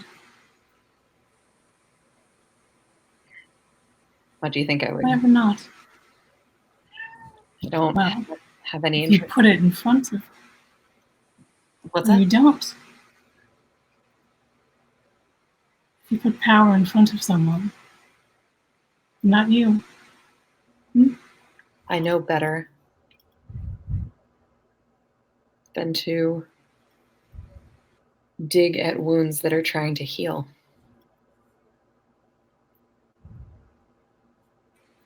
But maybe not best, because you did take something.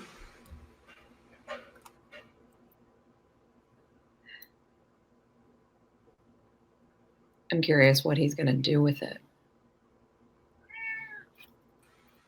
Well, he's walking right beside you. Oh, is he with us? Sorry. Yeah, I think so. Or you can be a little behind. It's working better if I'm not. No, it's fine. Cool. Totally be there. I just missed a little bit of what you were saying when we were leaving, so I wasn't sure. So yeah, I just say I just have no interest in engaging with my late husband, except perhaps to find out how he died. Well, you probably know better than any of us, wouldn't he? Patrick. He might. The thing about dying is that it doesn't always make its passage known to those who have died. That's true. Say oftentimes it does. But one thing that I think we can say conclusively is it changes you. In at least one fundamental way, yes. My family has rules about dealing with the dead. In that we don't mess with the natural order. That's nice. My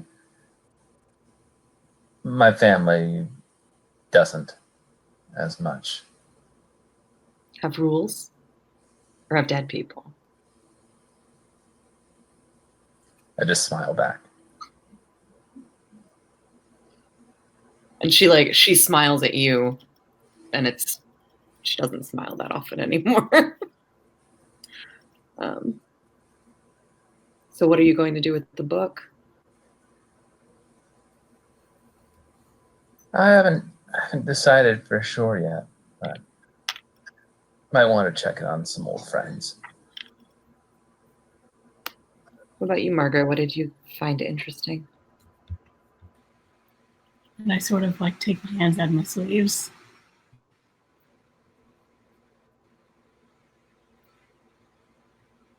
There was nothing there that could be of use to me. You don't think so?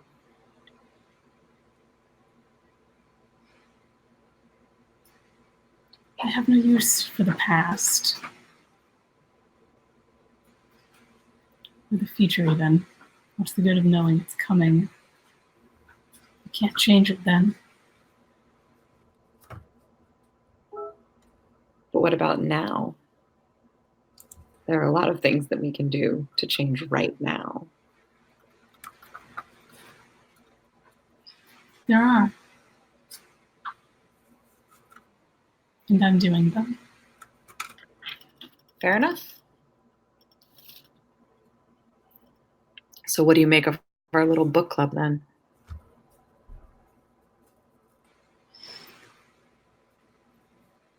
It's valuable.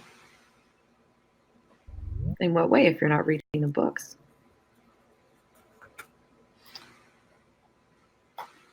And the people we meet.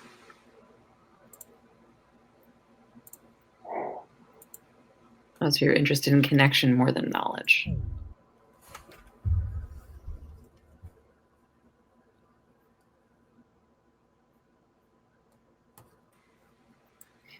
I think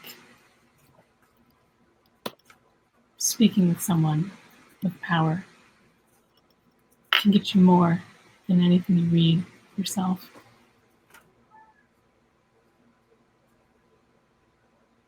You have no one to teach you how to use that.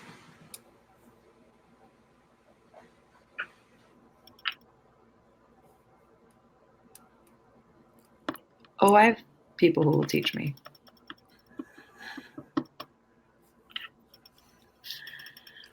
Well,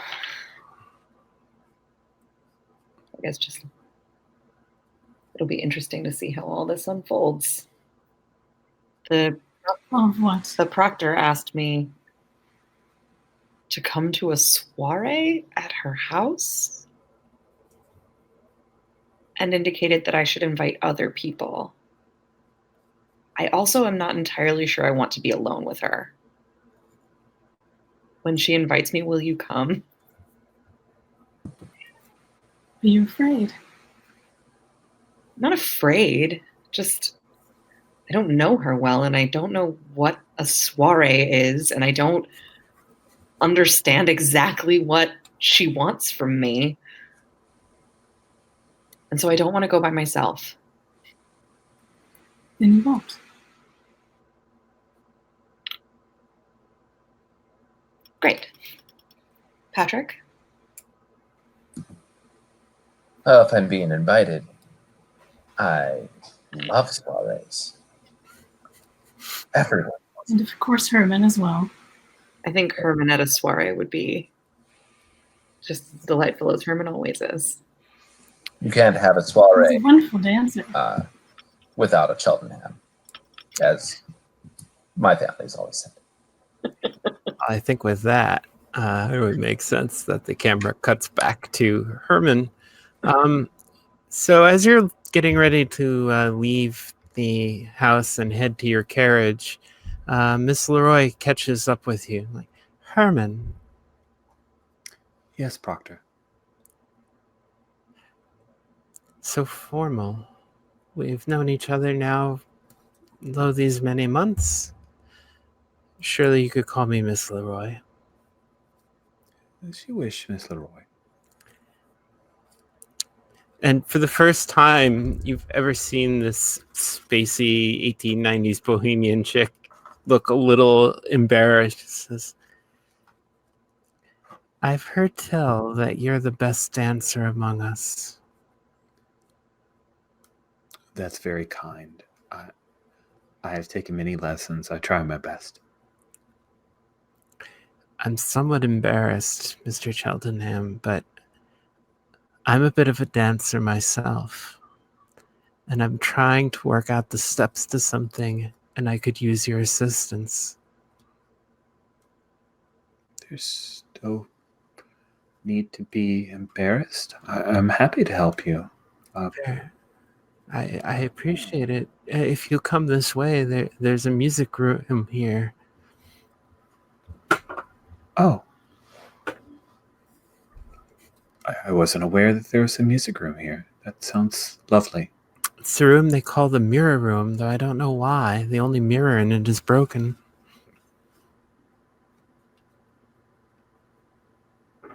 Is that so? It is? Such a nice house to have a broken mirror. I think the hunters have strange ideas about what they should restore and what they should leave as it is. Well, come along, Josephine. So Josephine gets up from the chair where you hadn't noticed her and pads over to the door with you too. And inside, there is actually a very nice music room.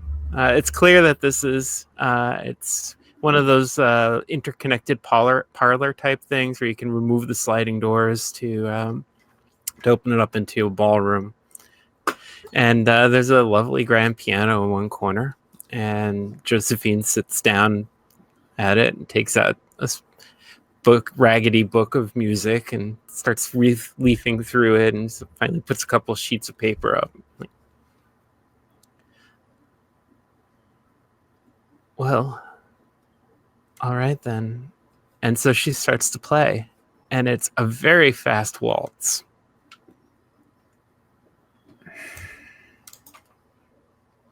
Very well. He slides into perfect form and will help Miss Leroy. What is the steps that you needed to work out exactly? Just let me follow you for a second. Of course. And we'll begin to wind them around the dance floor. So Josephine starts to play faster. Is this part of the dance? Yes, keep going. I've never danced a waltz quite this fast. At which point it breaks into 6/8 time and goes even faster. Herman will kind of break hold a little bit. I'm sorry, I've never Don't seen. let go.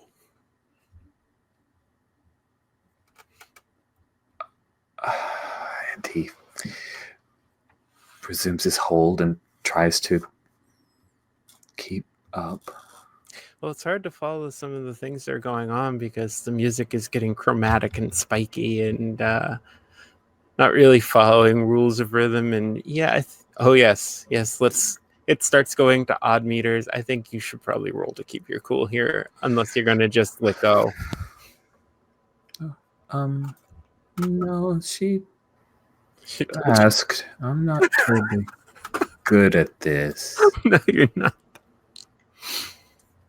That'll be an XP for me, which is also known as a failure. I like your positive outlook on these things, Herman. All right, so you swirl faster and faster in stranger and stranger melodies until finally you just can't. You stumble and let go, and she spins through the middle of the room, kind of.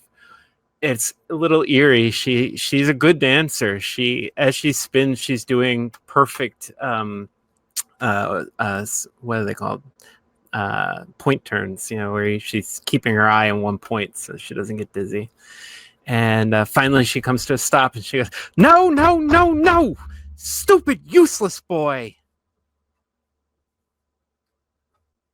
I'm sorry?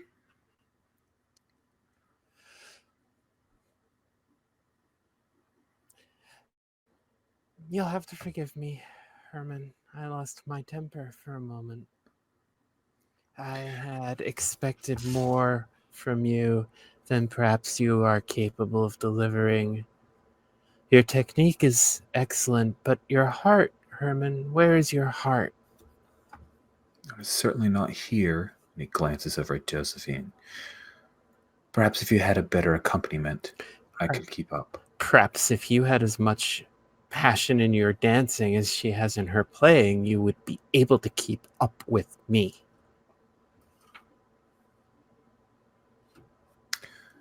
Good evening. Whoa! It sounds like you need the chance to earn another XP here. Yep. Try to shut this shit down. And there'll be another XP as I rolled a 2. He's very flustered by this. Okay. So you step out of the house into the P Super and walk down the carriage drive to find your carriage. And you go a couple feet and you realize you're completely lost. Like, you don't see anything anymore that makes any sense. Just dark shadows and strange furtive flashes of shadow against what look like stone walls for a second.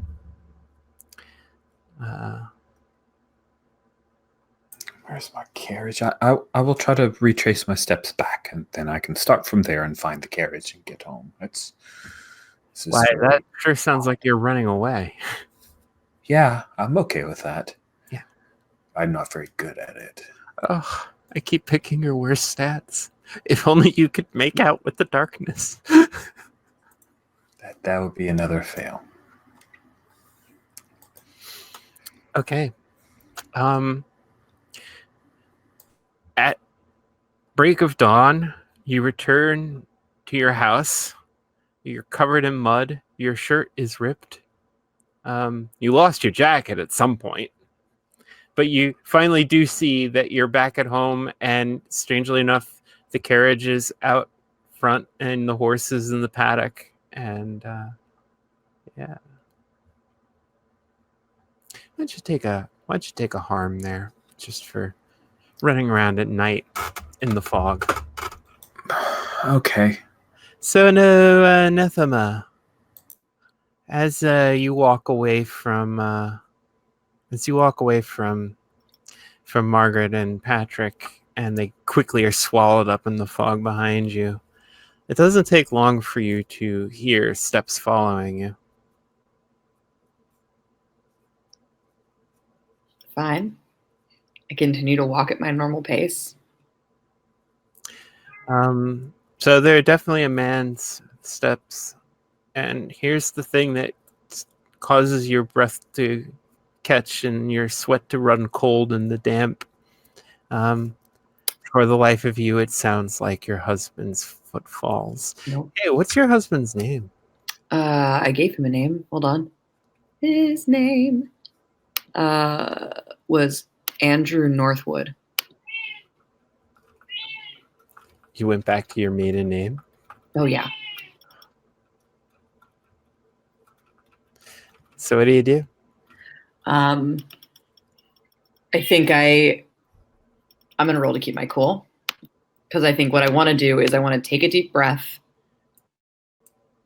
stop walking, and turn around. I roll a 9, which is an 8. Well, that's fun.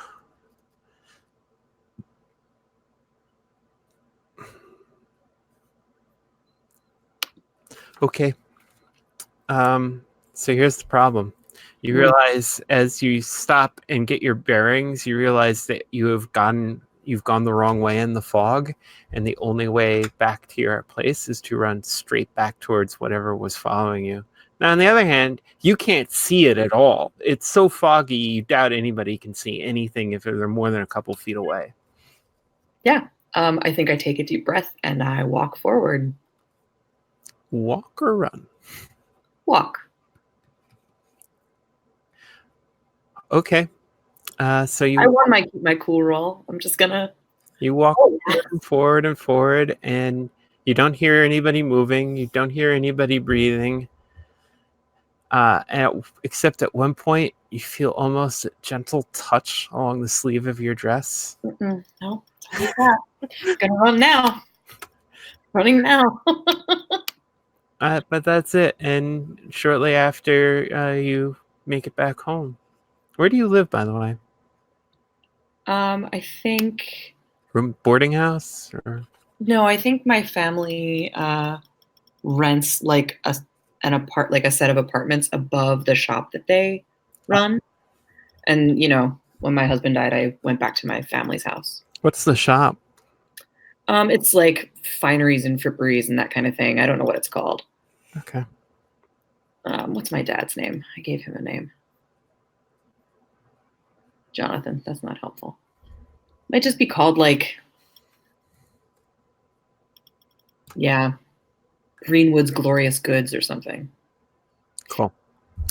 So, Patrick, as you walk away from the other two into the pea soup fog, very quickly, you can't see anything. How does that make you feel? A bit excited. I think that I start moving more quickly through the fog. Excellent. So as you're moving along, you hear a snatch of music. It's strange and quick-tempoed, and you're not really sure where it's coming from. Yeah, I think I want to take stock. I think I want to try to identify it. It sounds like something I wouldn't normally be comfortable with, which that puts me right in my element. So it's probably somewhere off to your left is about the best you can do. Okay. I think I'm gonna move toward it, but sneaky like. Okay. Like see if I can catch sight of its source before it catches sight of me. Okay, that sounds like you're doing something a little risky or dangerous and are afraid of being caught. So why don't you roll keep your cool? Okay. I mean, oh, you're one of them hot-tempered ghouls. Yeah, I still have a +1 on that. All will be well. Of course, I'm going to be the one person to get a successful roll.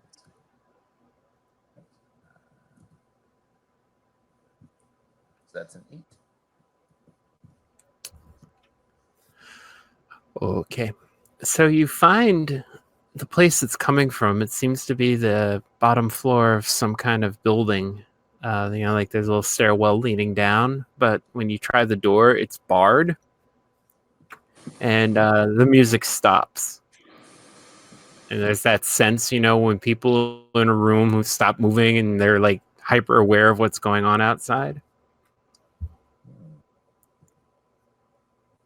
Well, if they already know that I'm there, may as well try to make an entrance. So this door's not opening on its own. What if I just start banging on it? Say, can you keep it down? So You might be trying to sleep. the door opens, and the room inside is completely dark. So all you can sort of see is a darker shadow against the darkness. And you just hear a voice say, your pardon, gentle sir. This is not a place for you to be in. I beg you, please be gone. Well, what kind of place, or what kind of person is it a place for? Perhaps soon you'll have the honor of finding that out, sir. But for now, I'm afraid I must ask you to leave, or we shall eject you from these premises. Oh, I didn't mean to disturb. I say mine. I do try to keep it down. The rest of the people, like I said, it's getting late. And, some people might want to be resting like the dead. And he smiles, and you can just see the whiteness of his teeth. Well, sir, that might be a subject you know everything about. Maybe.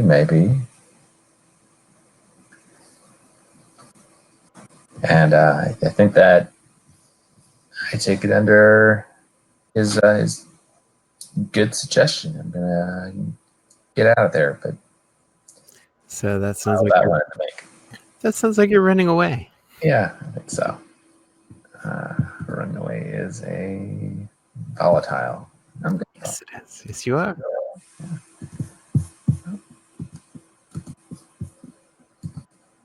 But not that good at it. So that's a failure. So you start to run, and you realize that at least 2 people are following you. And they catch up to you. And they have sticks. And look, I did what you told me to. I left. Whack! You're following. The minute you turn to say something, they just... Let me tell you about these guys. These guys are professionals. These guys know what they're doing. They thrash you within an inch of your life, and then they take that inch. All right, so I'll mark 4 harm. Just hang out for a little while. Just set the little chicken timer.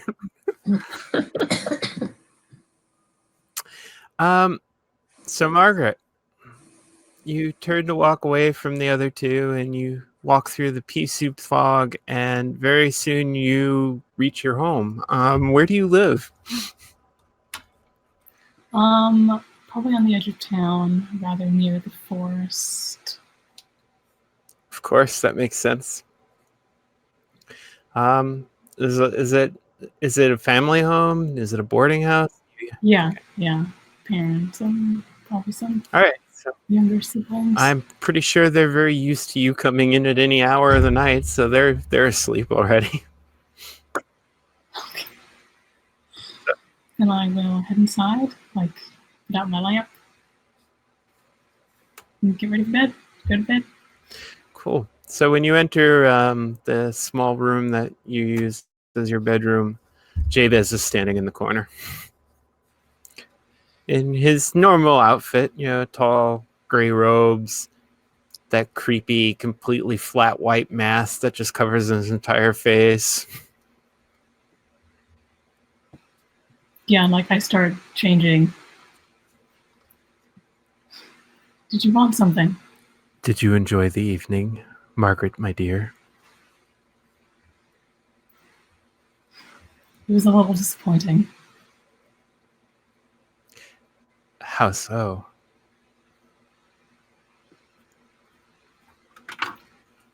They gave us access to the books, but there's nothing there I can't get from you already, is there? They gave you access to the books. That's what I said. Did you want one? You should have told me. I do want one, Margaret Foster. You're a bit late. No, I don't think you could find it tonight anyway. There is a book I want you to look for. It is a very special book. You'll know it when you find it. It will have a sign upon its cover. Yours? No, not mine. I am not so great as all that.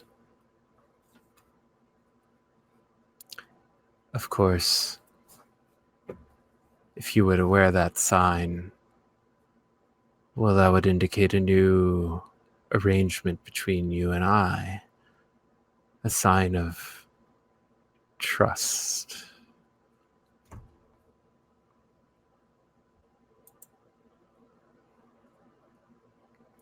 But perhaps you're not yet ready, Margaret Foster.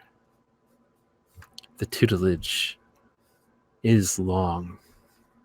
Not every apprentice is ready to be a master overnight. I haven't proven myself to you yet. I understand that. That doesn't mean I won't. And like by this point, I have like taken off all my clothes. You have proven yourself in every way I might expect of a human. I thought when I found you that you wanted something more. No, I do.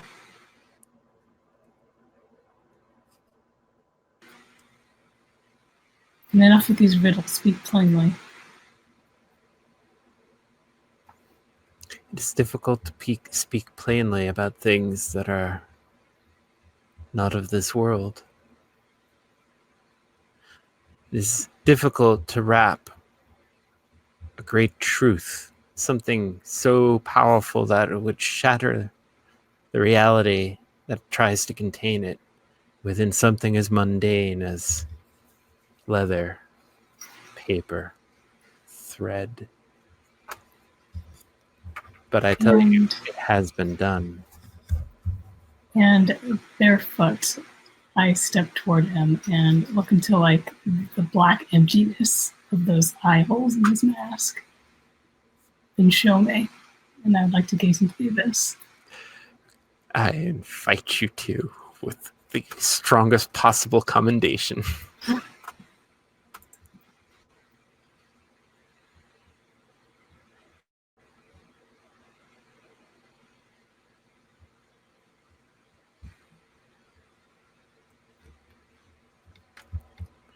So I believe that's an 8. Yeah, I'm seeing if there's anything I could add to it, but it's 8. You didn't take the one that lets you add +2 for giving me a string. Well, that would put me up to 4. Hang on. Okay. Oh yeah, I guess I'm looking for just a truer answer, like the whole truth of what it is he's saying to me.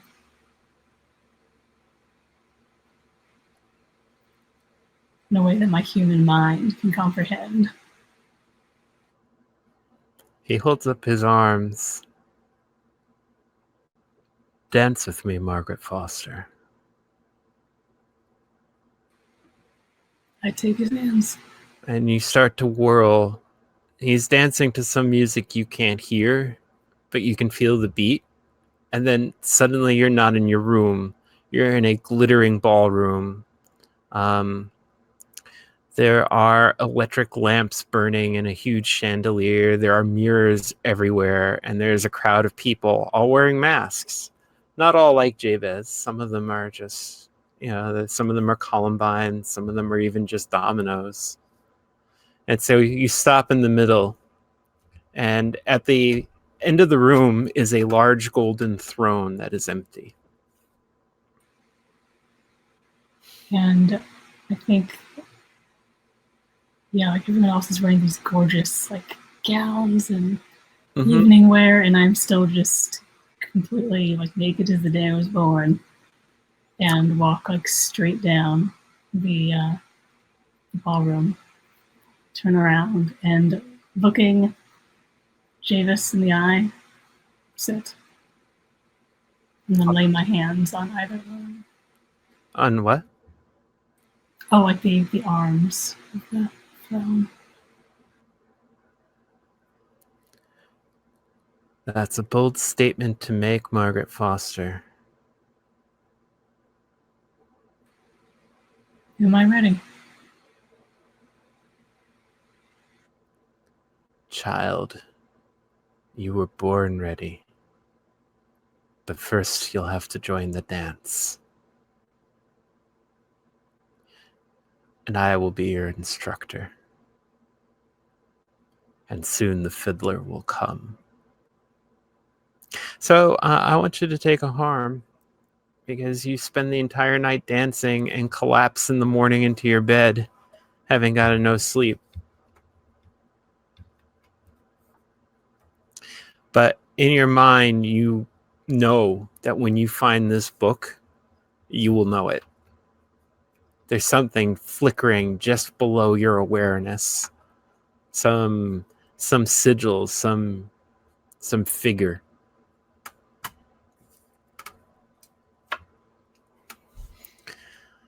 Okay. Oh, we got like 15 minutes, so let's do something cool. What shall we do that's cool, folks? Step up to the cave. You all have horrible and twisted lives. Let's twist them together and make them more horrible. Great. So yeah, let's start with Patrick. So you wake up with a start. You're on a fish cart with all the fish. I checked to see if I still have the book on me. I'm sorry? I checked to see if I still have the book on me or if they took it. So this guy's head pokes over the car. He's like, "Oh, I thought you were I thought you were dead drunk, sir. Here's your book. We found it not far from you. Those ruffians that caught you last night, they must have been some kind of fierce crew." Must have been, but joke's on them. I'm still here. Well, they took you for every cent you have, sir.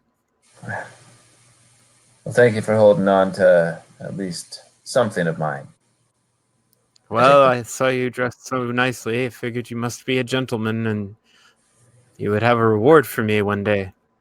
I may at that someday. But this won't do for gentlemen's clothes, being all stunk up with fish. Fishy. Do you have anything that you can offer me that might not have the scent of the sea on it? Oh, well. That's hard to say, sir. You're at the Pembleton fish yard, so Okay. there's naught here that doesn't smell of the sea a bit. But I might be able to find you our least fishy coveralls, if that would be to your liking. Oh. I hate to wrap a fine young gentleman like yourself in such things. It'll have to do. I mean, I can't be seen in my current state.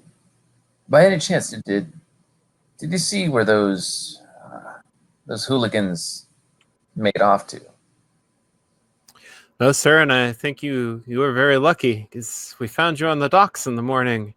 If you had collapsed a little bit further on, you would have plunged into the water and drowned yourself. Well, that would have been a tragic state of affairs. Most. What is your name, so I might know who my benefactor is? Sir, you might call me Sean. Just down ask at the dock for the Pembleton Sean. They'll find me. Well, I count you as one of my dearest friends, Sean.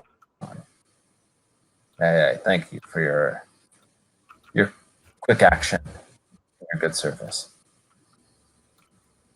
Well, he tips his cap to you and then comes back a little while later with some less fishy overalls. So I want to hear from Herman. What did you do when you got home? You said that the carriage was there? Oh, yeah. I'd like to find my driver and inquire exactly what You have a driver, or do you drive, or did you drive it yourself? Is it a carriage? Or I didn't change the wheel that broke last night. That's right. So Yes. obviously there was a driver. All right. So this must be a fairly large carriage, like a Landau or something, It would right? have been so easy to have taken Margaret home, but that's Okay. wasn't meant to be. So sure. You come in. The front maid looks up and is like, "Oh, sir, whatever had happened to you? Hi. Why, it's not been 10 minutes since I brought your tea up to you."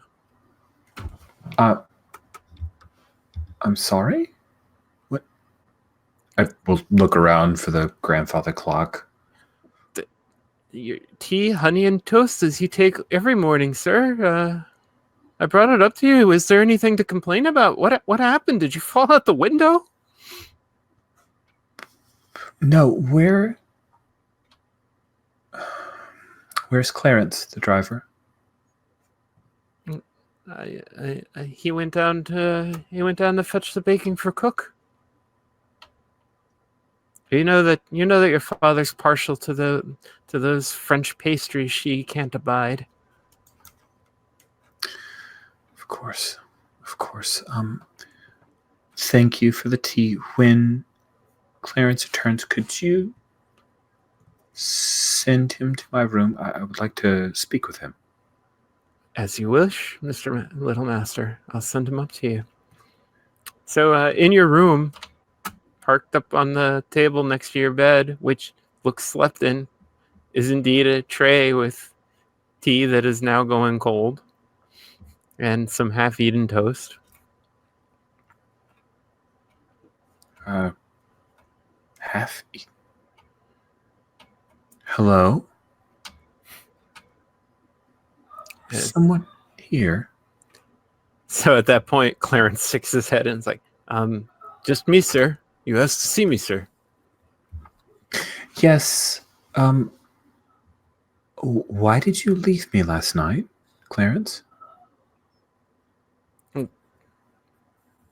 Sir, if I displeased you in some way, I've always tried to be faithful to your family. I don't understand what you're saying. I took you home as soon as the evening ended, and then I went straight home to my wife.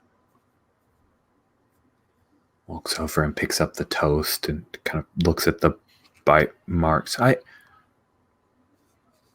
You brought me home last night.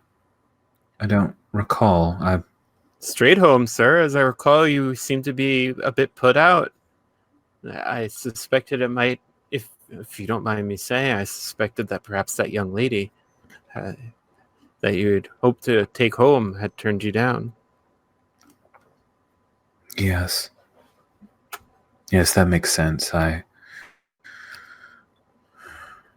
Thank you, Clarence.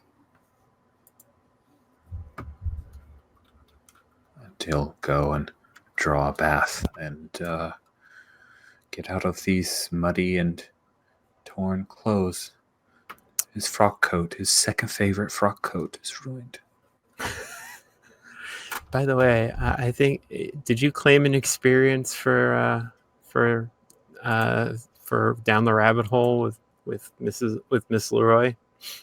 I did not. You should If definitely. that qualifies, okay, I will do so. And I shall give her a string upon you. Ooh, That's right. Ooh,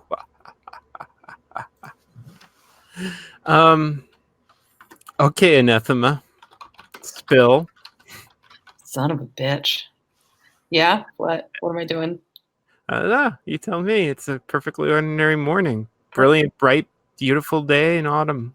Everything's fine. Everything's fine. Everything's fine. Nothing is weird. This is great. I think, my morning goes the way my mornings often do. I, get up and I prepare breakfast for my parents and myself. And I go downstairs and open the shop. Or like organize the shop and sort of doing the books and sipping coffee and having a totally normal morning that's totally normal. Cool. There's a pair of gloves left on the counter. They're not new gloves. They're man's gloves. I look at them and sort of puzzled. They have your husband's monogram on them.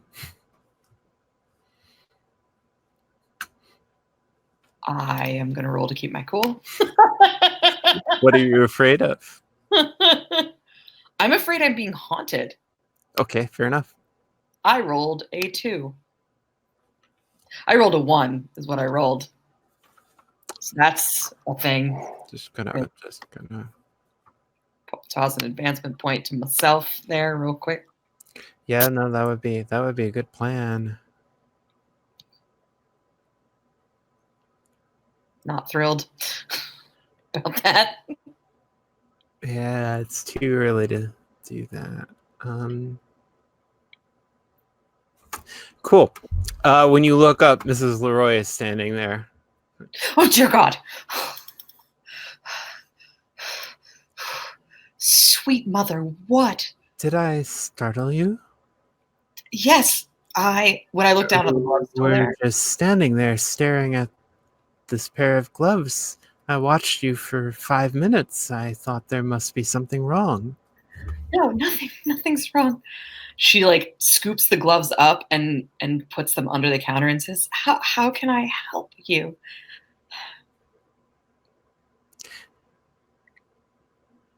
Well, at some point I do need to order a dress, but not today. How long do you wear mourning, Miss Greenwood? Oh, well, full morning. I actually don't know what the timeline is. I mean, yeah, you might be up to wearing purple or gray at this point. Yeah, I think I'm like. I think probably at your social class, you just go straight to gray. If you even bother to do the color toning. I think that she does, mostly because she's in such deep grief that she needs to. Okay. So are you in gray or in black? I think she's in black now. Okay. Are you in black even though you shouldn't be? Yeah. I figured as such. Yeah, I think so. Well, that's depending on whom you ask. Tradition is it varies. Are you lonely, Anathema? I mean, who isn't a little lonely? I am very often lonely myself. Do you dance? I do. But it would be unseemly to dance with a man while you're in mourning. Well, yes. I mean, I wouldn't know who I would dance with anyway. But you could dance with me. That would not be unseemly. I would just be teaching you. Are you offering me dance lessons? I'm offering you dance lesson. She smiles. It's not in the least disconcerting. That would be lovely. I haven't danced. So she picks up one of your music boxes and just winds it up. Oh, that's now here? Yes, for a minute, however long that lasts. Certainly, of course. So the thing that is strange is that you sell like 5 of those a year, and it's not playing the tune that it's supposed to play. Of course it's not. However, I will tell you this: if you wish to gaze into the abyss, you may take +1 forward. I'm going to totally do that. Sure. What are you asking? Is my husband here? Ooh, fancy. And I roll a 12. Even better. In a mirror, you catch sight of you dancing, except you're holding your husband, not Miss Leroy. That seems like a strong nope. Nope. Full of nope. And then the music box stops. Do I have to roll to keep my cool for that? No, I think you could just be disconcerted and stand in a puddle. She just grins and buys some ribbon off of you and walks out. So okay. Let's just end by checking in with Margaret. So, what's your morning like? I think I've got a few siblings. My parents live here, so it's a little loud. And like there are a couple times at the breakfast table when I'm like drifting off and have to like shake myself a little bit. probably like pinch my arm or something, just to keep myself awake. And then probably chores. So just another average everyday Margaret day, huh? Well, it would have been, Oh. but now there's this kind of just, maybe it's the fatigue, but like a dreamy quality to things. Like she will stop what she's doing just to stare off into the distance, like hum a little snatch of that song. Wow. That's the thing I like about Monsterhearts. I don't have to do any work. You guys are creeping yourselves out for me. All right. So, cool. I think that's a good note. So next time, maybe we'll see a little bit more of the McBride room and its contents and more freakiness that's happening down here in Old Kingsport. I will open a debrief if folks want it. And other than that, thank you all so much. This was so much fun. Great. Guys are off to a flying start here. So I will look forward to seeing you all very soon. Shit's gonna get weird. Of course. All right. Well. Good night, everyone. Good night. No.